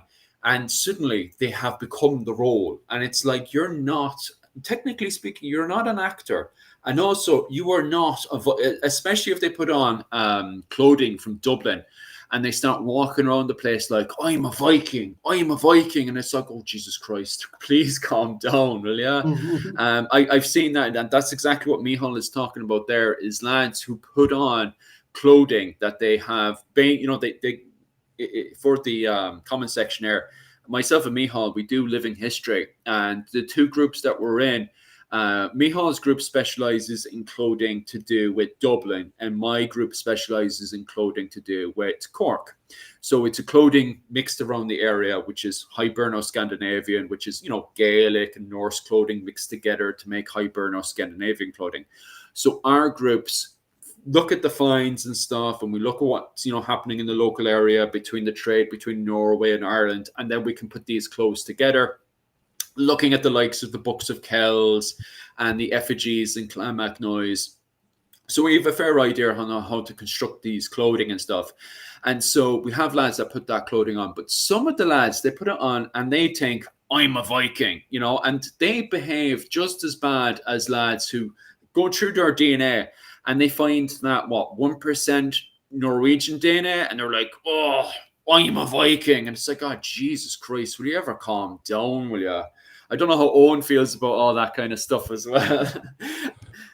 I think reenacting is fine if you first of all, I'm more interested in the people like the two groups you described who try and build something based on history. But in any hobby or anything in the world, there's always people who go crazy. Like, I'm sure if we were Napoleonic guys and like reenactors, there people say, "Oh, those buttons are wrong. Those buttons were only used until 1803. The emperor said in 1804 change the buttons to blue or whatever." Sort of, especially before and even in Napoleonic times, you have everyone's wearing whatever, the blue or the red on day 1. But on day 20, they're all kind of dirty, torn, missing stuff. And it would be the same with Vikings. It would be the same with Gaelic Irish. It would be the same with any, you're going to have a huge mix. You have a battle and hey, look, here's a better sword, or this hat of this English guy, that suits me. I like it. It's going to be a big mix. So massively, yeah. If you're over the top about anything, count me out. It's just boring. Yeah, I do disagree with that as well. Obviously, I'm not going to name names here, but there is a very famous living historian. Owen probably knows him, and he's very much like that. If it's not Gaelic Irish, you're not allowed to wear it. And it's like academics have proven that, especially around the area of Dublin, you're dealing with a Hiberno-Scandinavian mix in there. And, I think basics are basics there. Don't get me wrong. I'm not saying there's no Smiths in Ireland. As Micheál has argued a few times, not only do you have the Anglo-Smith names in Ireland, but you also have Gaelic families as well that are clearly Smith families that forge their own weapons and armour. But at the same time, as Owen has pointed out there, if you have a Gaelic man from Clonmacnoise and he gets into a fight with a quote unquote Viking from Dublin and he beats the Viking man from Dublin, but the Viking man has a better sword, he's going to pick that sword up, and he's going to go back to Clonmacnoise with his new fancy Viking sword. I think that's common sense. So when I do come across living historians who are like, oh, you can't have that. That's a Viking sword. You're not allowed that. You're from Clonmacnoise. I'm like, that makes no sense. If you have a feud between Clonmacnoise and Dublin, Clonmacnoise is going to be taking the better kit and weapons. Like, that's my opinion, on that. Mm-hmm. Yeah, there must have been loads of male shirts. I don't even know. I presume some Vikings had male shirts. I'm not big time. These armor details I don't know. Yeah. Around the place, from shipwrecks, from battles, sort of and I'm sure armor was bopping from one side to the other constantly. Big time. This is that's a very good point, because the Battle of Clonmacnoise, for example, now it doesn't help that later sources from the O'Briens themselves tried to make out that they were the poor Irish that didn't have any armor. But that's not with Sean Duffy. Sean Duffy and Patrick I'll be back Wallace. in 5 minutes, just 1 second. Oh yeah, take your time. Yeah. But Sean Duffy and Patrick Wallace have done the archaeological digs in Dublin. And with the tributes that go from Dublin to Clonmacnoise, because Clonmacnoise had subjugated Dublin in 840, way before 1014, with the Battle of Clontarf, it proves that the Battle of Clontarf would have had both sides in the Battle of Clontarf would have been covered in male shirts, which means that both sides were completely armored up. Going into the Battle of Clontarf, this idea of naked Irishmen going against fully armored Vikings makes absolutely no sense. Plus, it would lead to the Vikings just completely wiping out. And when I say Vikings, by the way, I'm just talking about the men of Dublin. I'm not talking about Norwegians. But the men of Dublin would have completely wiped out Brian Brew's men, going into the Battle of Clontarf, and all the other Gaelic as well. Looking at Sean Duffy's account and the tributes that are going into places like Clonmacnoise, the Northern Inale territories, and places like Cork and the Dalcash territories, we know that going into the Battle of Clontarf, fellas would have been completely covered up in armor. And if you weren't covered in armor, you would die very quickly. At least have some kind of padded armor going into that battle for sure. Micheál, you've done living history for a good bit. If you had no armor going into any skirmish or battle, you're not going to last too long against somebody who's armored, would you? I mean, you're not going to. It's hard to last long enough even with armor. So and take that. Any of you that were in the live the other day will know that at one time I was knocked unconscious and had concussion for 3 months, and I was wearing armor, and we weren't doing. The weapon wasn't even sharp. So, you're going to be making sure that you've got armor on. Did you hear about that, Owen, when Micheál was doing Viking martial arts? He was doing full contact Viking martial art. And the Dane axe, the double-handed Viking axe? There was a lad literally plunked him dead center in the helmet and just knocked Micheál out of it. Jeez. You were gone for about 3 months, wasn't it? Yeah, I was out of it. I had concussion for 3 months, so I wasn't allowed to take part in the any of the contact. There are those English twins, the Perrys. They're big into living history, and they make soldiers, like models. Yeah. And one of them lost his hand. They were in France doing something, and a cannon fired or misfired, and it the guy's hand was so badly mangled. He lost his hand. Jesus, that's hard. All right, accidents could easily happen. I'm very, very much strict when it comes down to health and safety, especially anything to do with gunpowder. I've seen plenty of gunpowder problems in the past. What was it, Caveman? Micheál, anytime you want there, you can knock me to the side to take out another name if you want. But I'll pop over to Caveman's comment there. Caveman, do you do reenactment with Micheál? Because it sounds like what was it called? You're within Micheál's circles, because Micheál does the Dublin reenactment as well with the E-Nails. I have been out of for a couple of years though, just while I was doing this. Sorry, not E-Nails, E-Eamers. They're butchering my Irish again. Because what was it called? Mihal's group is the Sons of Ivor. Are you jumping back in with them again for next summer, or are you chilling for another bit? We'll see. Well, not chilling. I mean, working on the channel. I keep meaning to. I spoke to the quote unquote leader of it last year and said I wanted to come back, but I just found it very hard to find the time to commit to it. So and I work weekends at the minute, which obviously doesn't help.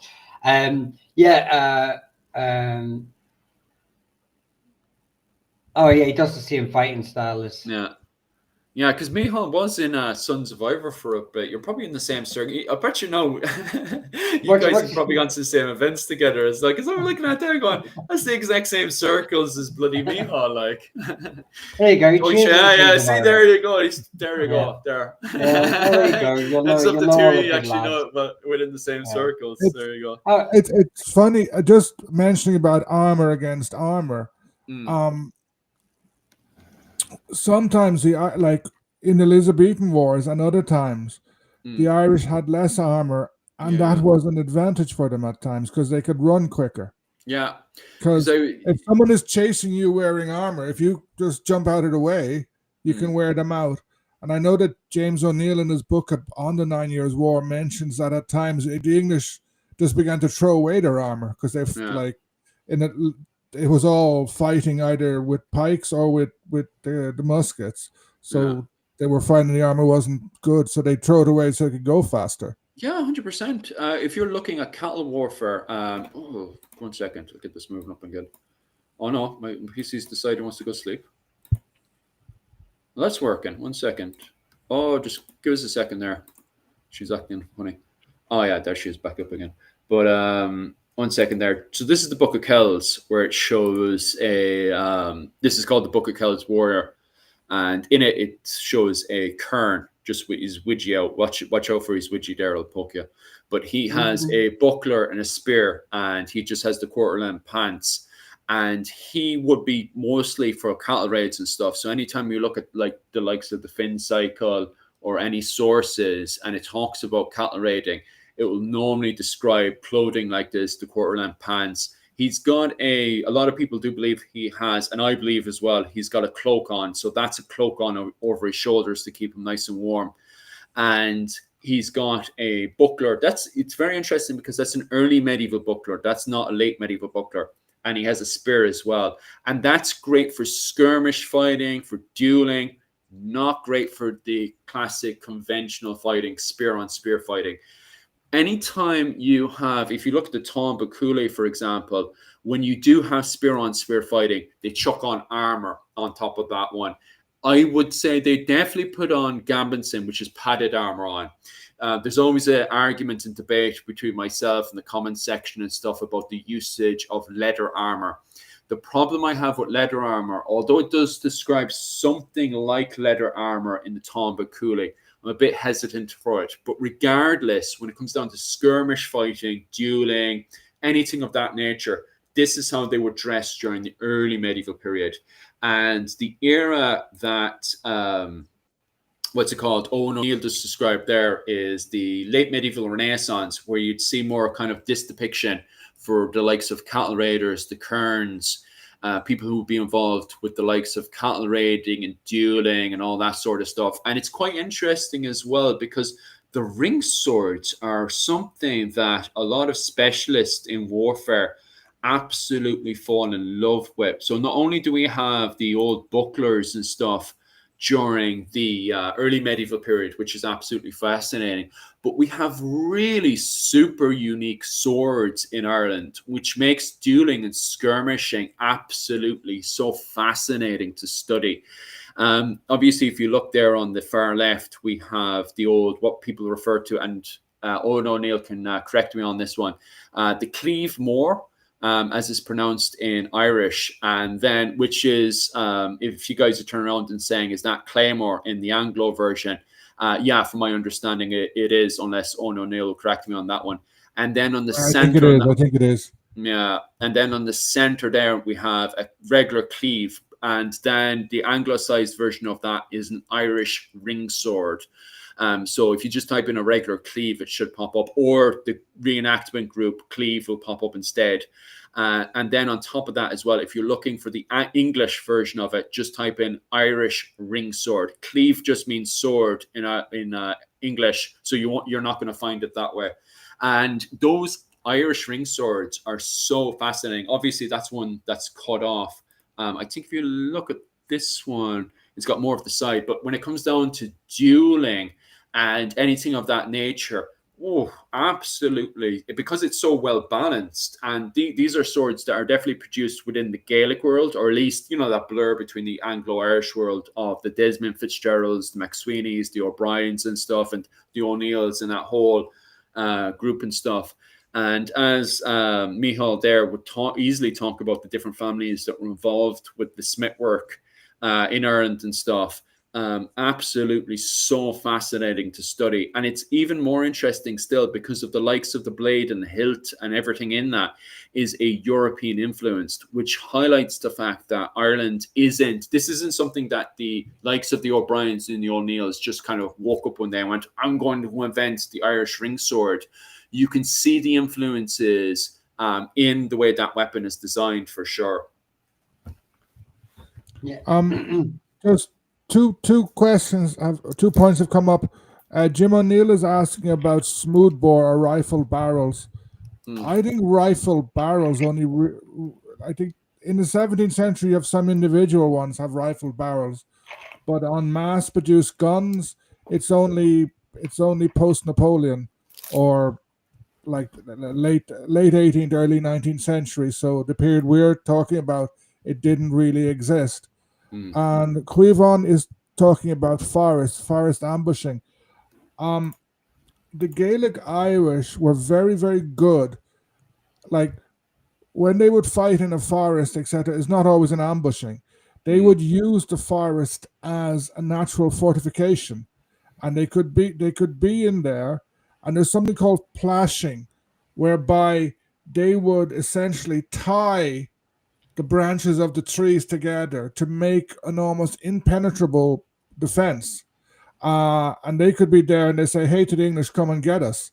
The English would know they were there, but they wouldn't go in a lot of the time because they knew they'd get beaten. I've always wondered if those tactics, I'll just remove that one so we can see Owen again.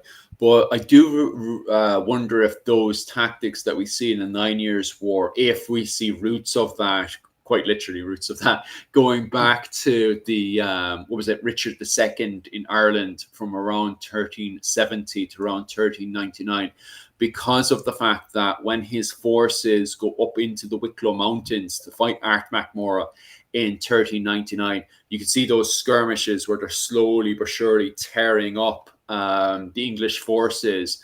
I think originally, some people say it's about a force of 8,000 the English had, and then you have other sources that reckon that the force in total was 30,000.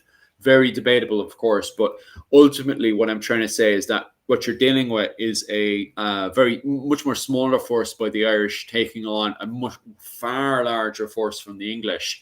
And I do wonder if some of those tactics that we've seen in the 9 Years' War was originally used by the likes of Art MacMorrough Cavanagh back in the late medieval period of 1399. I wouldn't say that they were descended. I would say, because each period, the way you fight depends on your technology, the landscape, the environment you're fighting in, who you're fighting, how much money you have, etc., and the technology. So Hugh O'Neill's forces, they were based around the Cavalier musket, which was a musket, but it was very short range. And you can find like 90% of military history about medieval Europe and early modern Europe. It's written about the big countries, about the main parts, England against Spain, against France. But much more of Europe was sort of regional areas where you had in between forms of fighting. I think most of the fighting was small numbers. When you have an army marching through a forest, Mm. it's only natural that people there are going to use the way that Art McMara fought, that Yeah. Fiach McHugh fought. Like, I know there were some in Croatia, etc. There were some. I think the ancestors of the Hussars were based in Croatia. They had some funny way of fighting there. The same, like the Irish hobbler was used, as we mentioned the other day, was used in the 100 Years' War. So possibly there are some descendants, but the way wars are fought is much more is more short term. Just popping back over the caveman's thing there. The kilt is not Irish. I just want to cover that one there because and Owen O'Neill will probably be able to expand on that one as well. In the period of the 16th century, we do have the great kilt. Yeah, there we go. So this can be put under the bracket of a great kilt and stuff. Now, this is mostly referred to in Ireland as a brat. But the Redshanks, they start to come over. And as Rachel has pointed out a good few times, the creative Contessa, she has pointed out a good few times that from the period of the Scottish War of Independence onwards, you have, mini ice ages that come in. And it seems to definitely influence the clothing in Ireland. And it's so frustrating, and Michal and Owen could definitely expand on this one, where you have all these penal laws that start to come out. And the English in London are very, very anti the Irish wearing this sort of clothing because they see it as very savage Irish, not like the good old English that are wearing the best of European clothing. And that's great for European style clothing because European style clothing is made for, more centralized Europe and stuff. But when you're out in Scotland and Ireland, you kind of want to wear clothes that keep you nice and warm, especially against this kind of mini ice age that are coming in. And so they start producing much more warmer clothes to wear. One of the major clothing that come out of Scotland at this time is the great kilt, which the Redshanks, the Scottish mercenaries, wear to put it around themselves. And then they wear a belt over that. Now, this is where the word kilt comes in, is where they get the belt and they put it over. Sorry, they get the great kilt and they put it over the belt. So the belt goes on, they wrap it around their hips, and then they get the the great kilt itself, and they start to kilt it over the belt. And that's where the term kilting comes in. So that's how it is during, I think, coming up to the late 16th century. And those great kilts, which are basically cloaks that the Scottish are wearing, slightly different to what this is here, the cloaks, especially what's referred to as a brat. And it's slightly different to that. However, that's referred to, the Scots have one called the great kilt, big massive cloak goes around them, and those great kilts are plaided, which are we guys referred to as tartan much more later on. Now, on top of that, these Scottish mercenaries that are coming over with their great kilts that are plaided, those are not set per clan. There is no clan that has per set plaids. You get that question a lot as well because they're mixing up the later 18th century. So in the later the 19th century, not even the 18th century, the 19th century, then you have tartans set to families, but not in the case of the 16th century. I'm right in saying that, aren't I? Yeah. Dr. O'Neill. Yeah. Just one point you missed. Yeah. The Irish mantle was a big export. The Irish. It was exported to the continent. They were in big demand. I don't know who demanded them, but they were. This is what I find hilarious as well, is for every campaign that Richard II was doing in Ireland, every single time people went into the wagons and stuff and kept account of it and stuff, it talked about the Irish cloaks. Like they were banning, and it's quite literally the description that's in the Statutes of Kilkenny. And I can't remember if Rachel was looking at it as well, but in the Statutes of Kilkenny, it outright bans the usage of the brat because it was seen as wild Irish clothing. And yet the English nobles in England itself, that are nodding away and agreeing to this kind of stuff, themselves and Richard II, when they're in Ireland, steal these brats and go back to Ireland with them. Sorry, not Ireland, bloody England. With them and they must be wearing it around their castle and stuff. So I do find it very, very cheeky that the Irish are not allowed to wear these clothing because it breaks the statutes of Kilkenny, but yet the English are. That's quite funny. Like, I do think so. I'm going to head off. Yeah, that's grand. I've been waiting for a bloody emergency doctor to ring back. Bloody South Doc. It's the same up in the north. The same up in the north. Like, if I'd called the ambulance, they would have been here. But my daughter is asleep, so she's better. So I just wanted to speak to a doctor, but I've given up. So I will say good night. All right. Be safe there, Owen. I'll see you again on Wednesday night. We'll cover the Gaelic Resurgence then. If you want to support Owen O'Neill's work, head over to his channel. His Buy Me a Coffee will be up there, and just give him a couple of bob there. And I should have a new video coming out on Sunday. Happy Sunday days. evening or Monday. Okay. Be safe there, Owen. I'll see you when I see you there. Right. See you. Bye-bye. Be Bye-bye. safe now. Bum, bum, bum. Michal, do you see anybody you like yet? No, I saw a few throughout, but we were on topics that sort of overlapped and stuff like that. So I didn't want to interrupt with any two, but I won't be too far behind on because I have work in like 3.5 hours.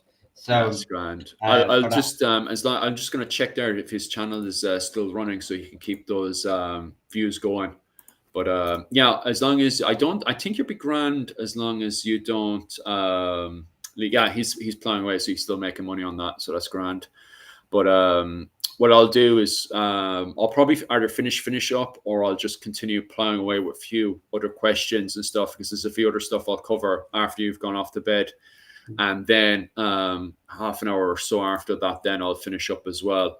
But I'll be grand, because the great thing about this multi-stream as well is even when yourself and Owen leave, you can still keep, plowing away with the advertisement side of it as well, with the ad revenue coming in and stuff. So you're sorted in that regard. Well, I'll leave the camera on, and then people can watch me sleeping in the background, and that might draw in new people as well. Here, you can't say that doesn't work. I've seen people donate to sleeping people before, so can't say that doesn't work. I can't even remember now, just because of I can't even remember the individuals that asked these names, but I'm just gonna reel off a couple that I remember throughout our chat whenever we were chatting earlier and stuff like that. So someone asked for the Nolans. It's an Irish Norman name. You have the most famous ones are the Carlow Norlands from an area called Forth. Or O'Neillanes, and then there's another group from the Cork Lira who are from West Cork, so they're related to the O'Bearers and etc. And then you have the Norman from the Nolans. So there's those branches too that exist for Nolans. The McElhenney from I can't remember his name, but he's regular enough. Sorry, your name's popped out of my head though, just because I'm just trying to remember as many names as I can. There's quite a few of them, not unrelated to Seps. There's quite a few up in the north. They're all related to the Kenilworth, and they're all pretty much from the same branch. So they're found in Donegal is the main area for them. It's heavily associated with the northeast of Ulster, and it's sometimes anglicised to Kenny as well. So and Kilkenny. So anywhere you see those sort of names, obviously there you go. Because it's named Kilkenny, there's some are associated with Kilkenny. I don't know if they're related or not, but I know that the branch did spread down to Connacht. So it's quite possible that they spread down further from there. Who Oh, else you're was no asking? sleepies now. Oh yeah, I am. Thinking of all these names and where they come from and stuff like that is it gets tiring on the little old brain. Um, who someone was asking about what was it? Harrington's. I had to think of Kit Harrington now just to get that to come to my brain. Oh, You know, I did the same but thing as well to get my brain knocking. I was like, "Who's that again?" And I always think of a local around the place. Somebody, oh yeah, that family. Yeah, it's yeah, almost I get the brain going as well. yeah, exactly. And yeah, so Kit Harrington. Well, I think his family is the English branch that invented the toilet, but and they're associated with Harringtons. Are associated with like West Cork, South Kerry, you know, but associated primarily with areas like Tipperary as well. So that's the locations they're sort of associated with historically. And I think it's like Hinderdale is one variation of it. Um, but those are sort of the main areas that name is traditionally associated with. Someone else complained that we didn't do anything on the McGuinnesses. Yeah, the McGunguses or the McGungusa. There's McGuinnesses are primarily associated with Evra, part of the Echo Cobo, who are a tribal group from County Down, and you know that's the main. They descend from that's my area. That's where I grew up. So they would have been lords of the area I grew up in. Um, but yeah, they're part of the Ullid effectively. So they're from the IV. But there was quite a few. My overlords would have been the McGinnises of Rathfreeland. But anyway, yeah, so that's where they're mostly associated with. That's their core medieval territory. But they did spread like out from there multiple directions. Who else? I can't remember. We can set you off the bed there. You're starting to collapse there. Go on. I'm starting to catch. Yeah, I think that's all the ones I can remember. The thing is, lads, we have next week as well. But I'm gonna start doing this as a weekend thing as well. So we don't have to do every single surname of Ireland tonight. Like, it might not be the weekend for me, but we'll Yeah. see. We'll give you dates whenever. It all depends on when I'm working, but we'll try and make But well, the Saturday night, yeah, we'll see when you're working and stuff as well, because we can easily, obviously, Owen can easily jump in, and this is the same with Rachel and stuff as well. So we don't have to cover every single Irish name in Ireland as well, because Michal, you also have members only as well, don't you? Yeah, I do members only live on Thursday nights where family histories are covered. Although we do general history as well, so where we've covered the Norman invasion of Munster, the families that were involved in that, so, both on the Norman side and the Irish side, and we're going into. So we've done the initial invasion, and we're going into the 13th and 14th century. Oh, nice. Next week. So again, we'll be talking about the families who are now involved, because a lot of the Norman lines sort of die out, or it goes through female lines, or they've peeved off the king, so they're no longer holding the lands, etc. No. So so we're just doing that. So if you want to come across on a Thursday, become a member. It's as cheap as 99p. You know, it's I don't. And that's on TikTok, is it? No, this is on. I come to YouTube because TikTok is having problems with me and typical. But so we'll head over to your what was it called? Your YouTube, and we'll subscribe. All you have to do is subscribe, isn't it? On your what was it called? Clans and Dynasties on YouTube. Yeah, just subscribe, and then if you want to become a member, like I say, you can be a member for as cheap as 99p, and you get a weekly, and you get to pick the topic too. I've started holding a vote, so you get to vote for the next topic.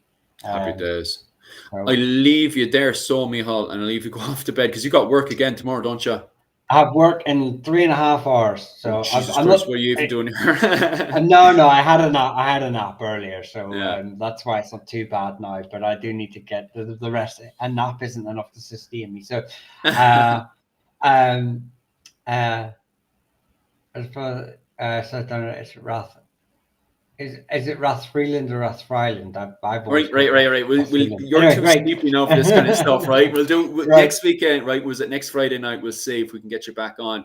If not, you guys can have another chat with myself, right? Rachel's definitely going to be jumping on. Hopefully, we'll get Owen O'Neill to jump back on as well, and we'll just do what we did today. Just have a casual chat away about Irish medieval history.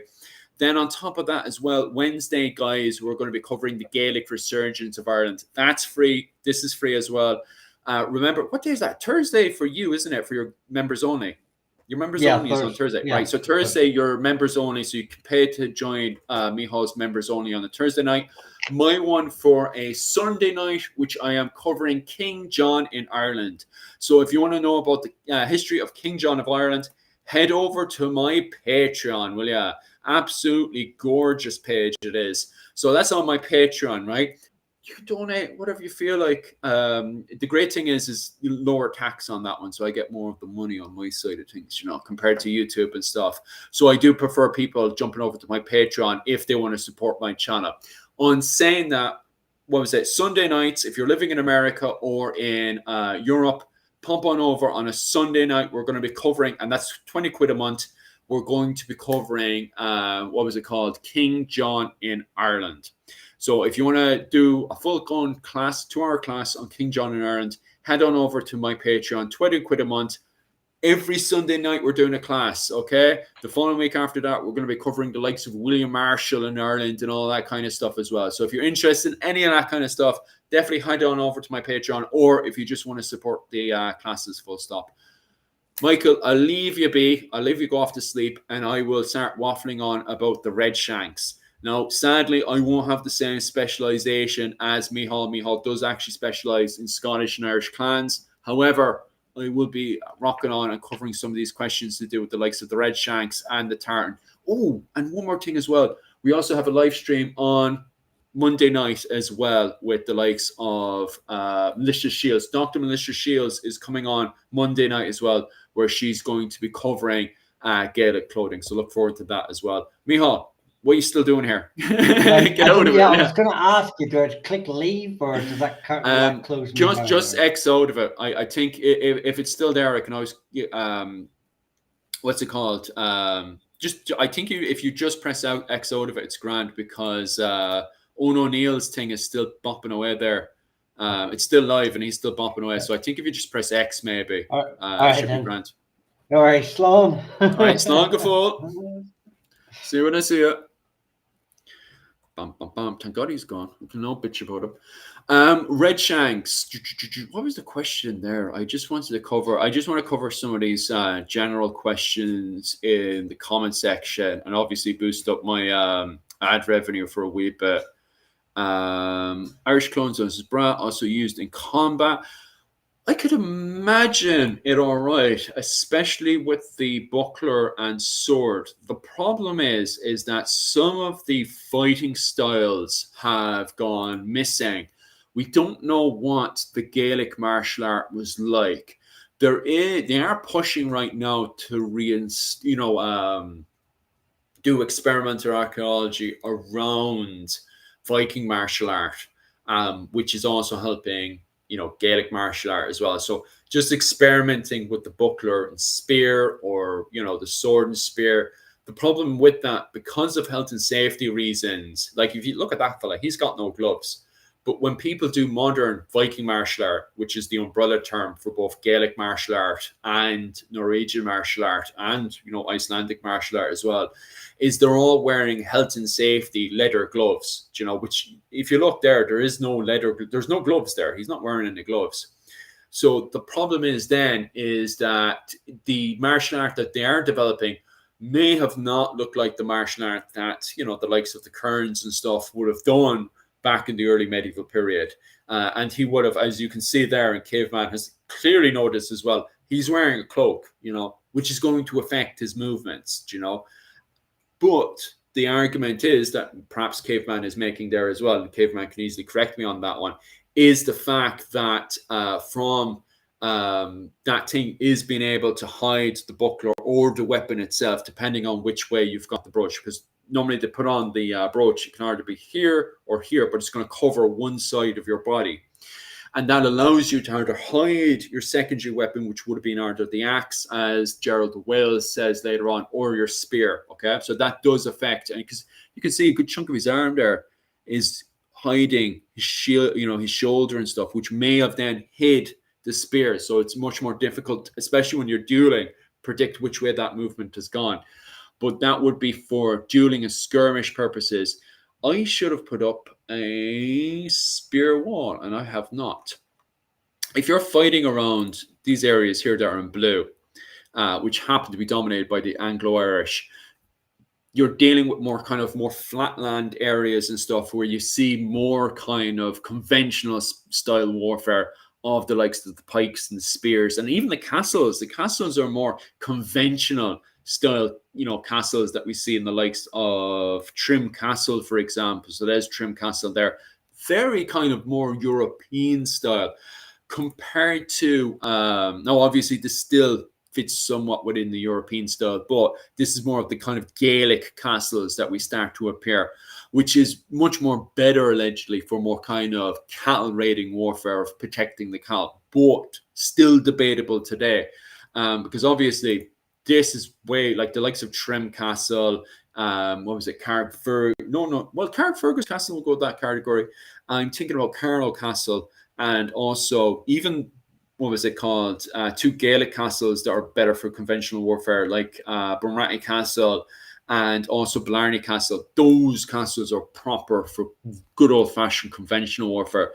But if we look back into this map, then again, castles that we'd find more in the northeast of the island would be much more better for, much more clan warfare, cattle raiding, stuff like that. But obviously, everything I'm saying there, very debatable. Castle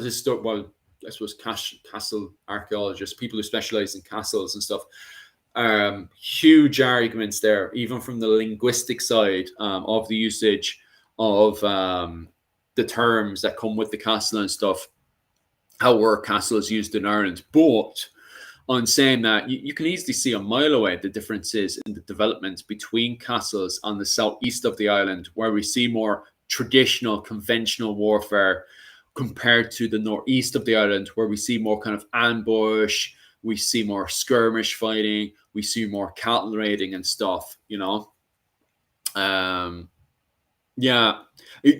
this is the magic thing about the Spanish as well, is the fact that with Spanish style fighting, it has a massive influence going from the Iberian Peninsula over to Ireland as well. So it's not even a case of, Ireland being an isolated island, which many people imagine.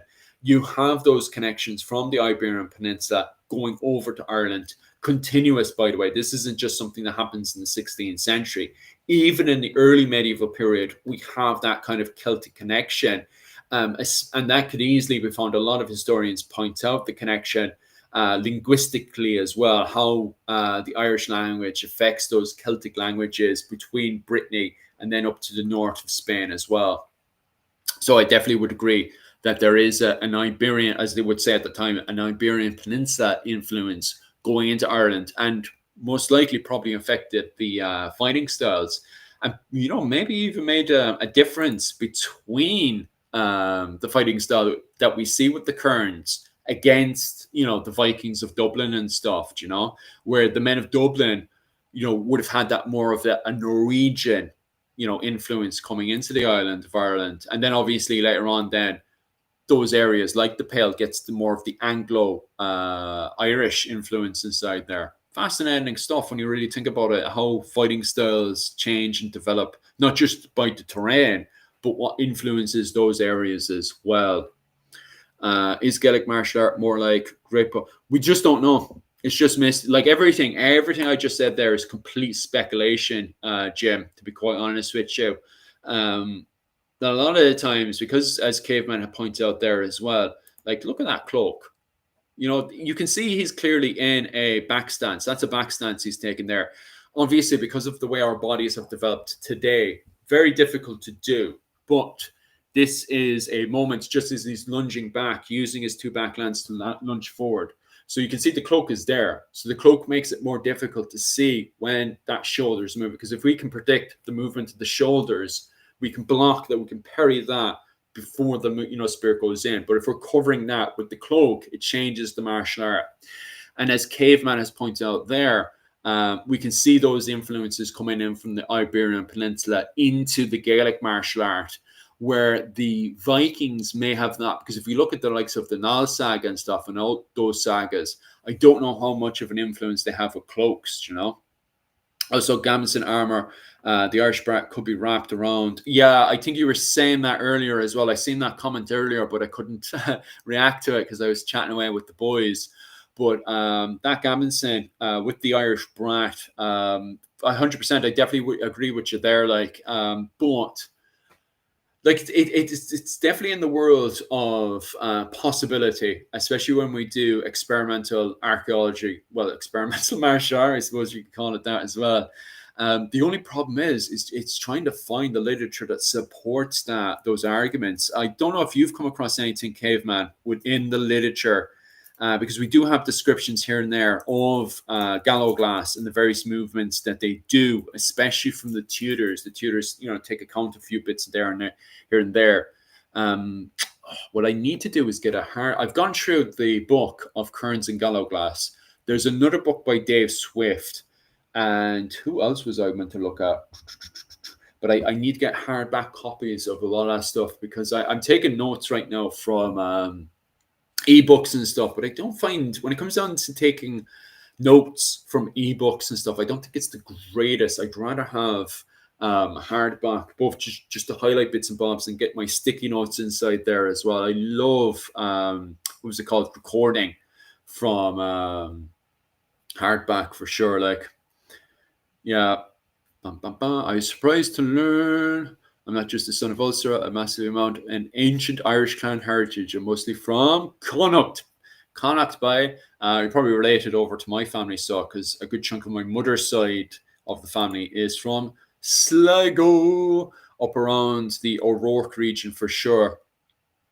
Looks like semi-horse stance, literally, it really is. You can see that spring as well. Because it looks like as well he's taken the back stance, so it's just between, as the Japanese would say, the kibidash stance going into a back stance. Where is he gone? There he is. The Book of Kells Warrior. I love this. I absolutely love just looking at it and taking this on board, especially if you've ever done martial arts that involves various different stances and stuff to get the most out of those movements. You can see him just kind of lunging back like that. In my opinion, this is my opinion there. You can see him taking the neutral stance into the back stance and then stabbing forward. Because he's got the flexibility in his legs, because he's not spending the whole day on a chair, he's able to get back that extra bit more before lunging in for that stab, in my opinion, okay? I think it's absolutely fascinating. I'm not, about 30% Scottish clan heritage. What Scottish clan are you part of? Do you think the Irish short jacket?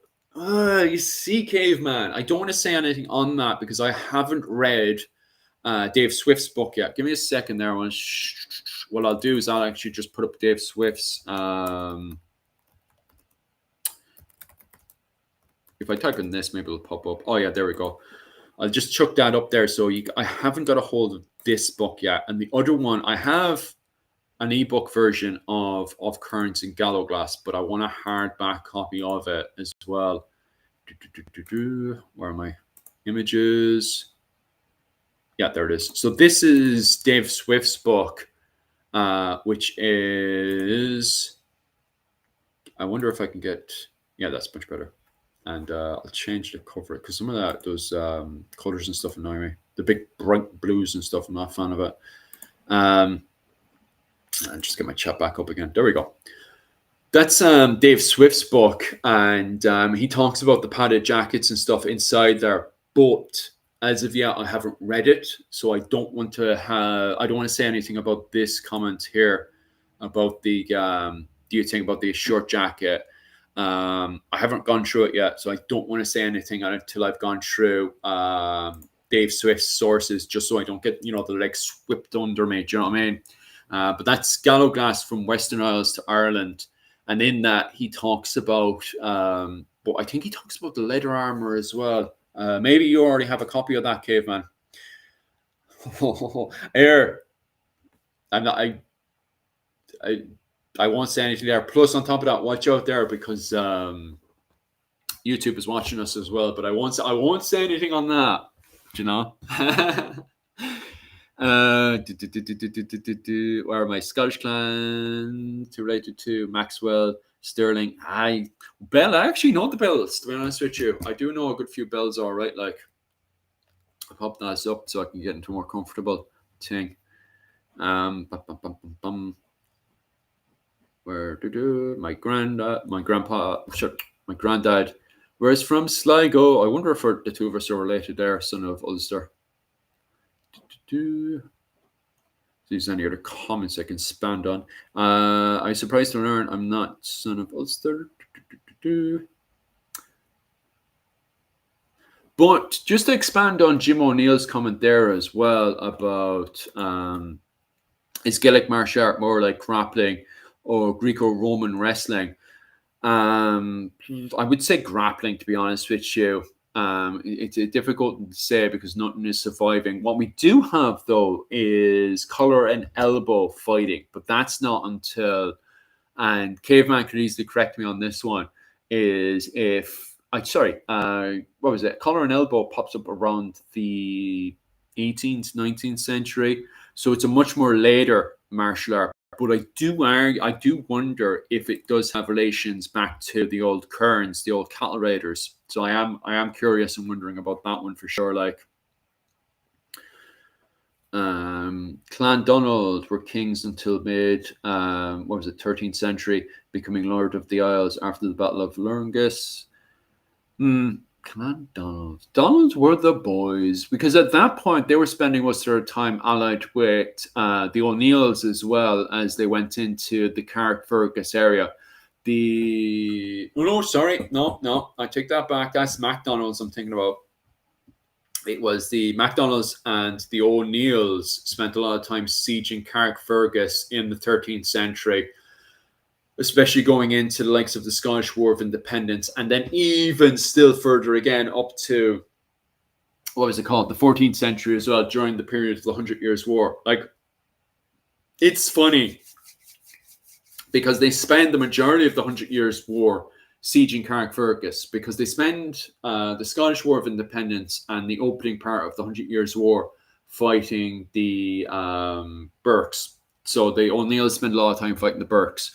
Then once the Burkes have their own civil war amongst themselves and become, chucked to the side, the O'Neills end up spending a lot of time then just mostly fighting the English and sieging Carrickfergus Castle. And the MacDonalds then, they get involved, from my understanding, they get involved in that, especially going into the mid-eras of the 100 Years' War, to capture Carrickfergus, because Carrickfergus Castle is really important. It was really important during the Scottish War of Independence.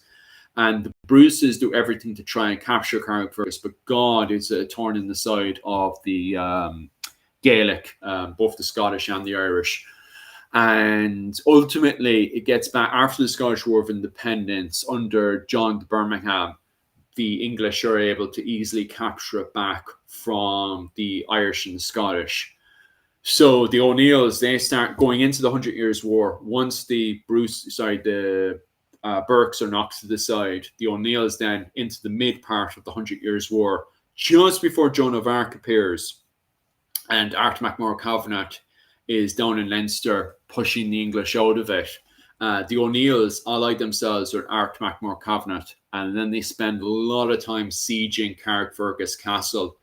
And eventually the MacDonalds have to get involved because of the fact that the Carrickfergus Castle, led by the English, keep harassing and attacking Scottish ships going between Scotland and Ireland. Carrickfergus Castle, the purpose of Carrickfergus Castle is controlling the the movement of ships going between Scotland and Ireland. So the Irish and the Scottish have to take Carrickfergus Castle. So for them, it becomes exceptionally important. Another very interesting thing as well about Carrickfergus Castle is the fact that Lionel of Antwerp, the same guy who brought in guns into, sorry, not guns, I was about to say guns, brought in the Statutes of Kilkenny into Ireland, which starts a whole load of problems in Ireland and starts turning it into this kind of Irish versus English thing. Lionel of Antwerp, not only did he bring in the Statutes of Kilkenny, which were essentially penal laws to prevent the Anglo-Irish, who were a mixture of the Gaelic and the Hiberno-Normans, to prevent them from mixing with the Irish and becoming more Irish than the Irish themselves. He brings in these penal laws against the Anglo-Irish, and then he brings guns into Ireland as well. The very, very first early guns that come in. The problem is that they're, from my understanding, looking at the literature and stuff, they seem to be completely useless because they're not even mentioned in the Siege of Carrickfergus. I've talked to a few tour guides and historians about the Siege of Carrickfergus from the MacDonalds and the O'Neills, and they believe that cannons might have been used from Carrickfergus against the sieging O'Neills and MacDonalds. But it was only there to make loud sounds to try to scare the O'Neills and the MacDonalds away. But of course, it didn't work because guess what? The O'Neills and the MacDonalds end up taking the castle. So what can you do? Yeah, MacDonald is, Clan Donald. There are many branches. So they're one of the branches. Fair enough. And eventually then they set up a company called MacDonald's and they put a whole load of burgers together. Right. What was it called? I'll finish up there now because I need to jump into the toilet. Plus, we're coming up to the true hour mark, and I think I made a fair bit of ad revenue out of you guys. So as I was saying earlier, if you're just jumping on now, what was it called? Our next stream. Well, my next stream actually is going to be over on Patreon, which is going to be Sunday night for you guys. Let me bring up that bloody Patreon there. Where is it gone? Oh, did I accidentally delete it on myself? I had it there perfectly, and now there she is. Right, so this is my next stream. My next stream is over on my Patreon, and it's going to be covering, I'm going to be doing a class with PowerPoint slides and all. I'm going to be covering a class on King John in Ireland. So that's my next presentation over on Patreon. It's about 20 quid a month. And a class every Sunday night. And on top of that as well, this Sunday night, is going to be on King John in Ireland. So if you're interested in that, definitely head on over there. After that, we've got a free presentation back over on YouTube again, same time again, same channels again. And it's going to be covering Dr. Melissa Shields. Dr. Melissa Shields is going to be on, and she's going to be talking about Gaelic and Anglo-Irish clothing in the 16th century, the Tudor conquest of Ireland, okay? Then obviously I'm going to be doing my typical streaming over on my channel, Irish Medieval History. Definitely head on over there to YouTube, where I'm going to be doing my casual gaming streaming and talking about Celtic culture and Irish warfare of the 12th century and stuff, because we're covering Bannerlord. So definitely head on over there, subscribe, and pop in there if you want to chat. And then on the Wednesday night, I'm back with the boys again, and we're going to be covering the Gaelic resurgence in Ireland. So basically everything I just kind of talked about a little bit again, we're going to go into way more detail about that between the end of the Scottish War of Independence, which is about 1320. So about 1320 up to around 1420. So we're going to be covering that whole era of the Gaelic resurgence in Ireland, okay? Then from there, I think we're grand for a bit, and then we have more stuff coming up on the 19th. 19th, I'm going to have, myself and Rachel are going to set up a GoFundMe to cover some 15th century clothing. We want to make some 15th century clothing to do with the Desmond Fitzgeralds, what their clothing looked like during the Wars of the Roses. We need a bit of money for that one, so we're going to set up, myself and Rachel, the creative contessa, have a Christmas special then on the 25th. We might do it, we'll see anyway, on the 25th of December. Anyway, other than that, guys, thanks very much. Thank you so much for all the support. And other than that, guys, thank you very much.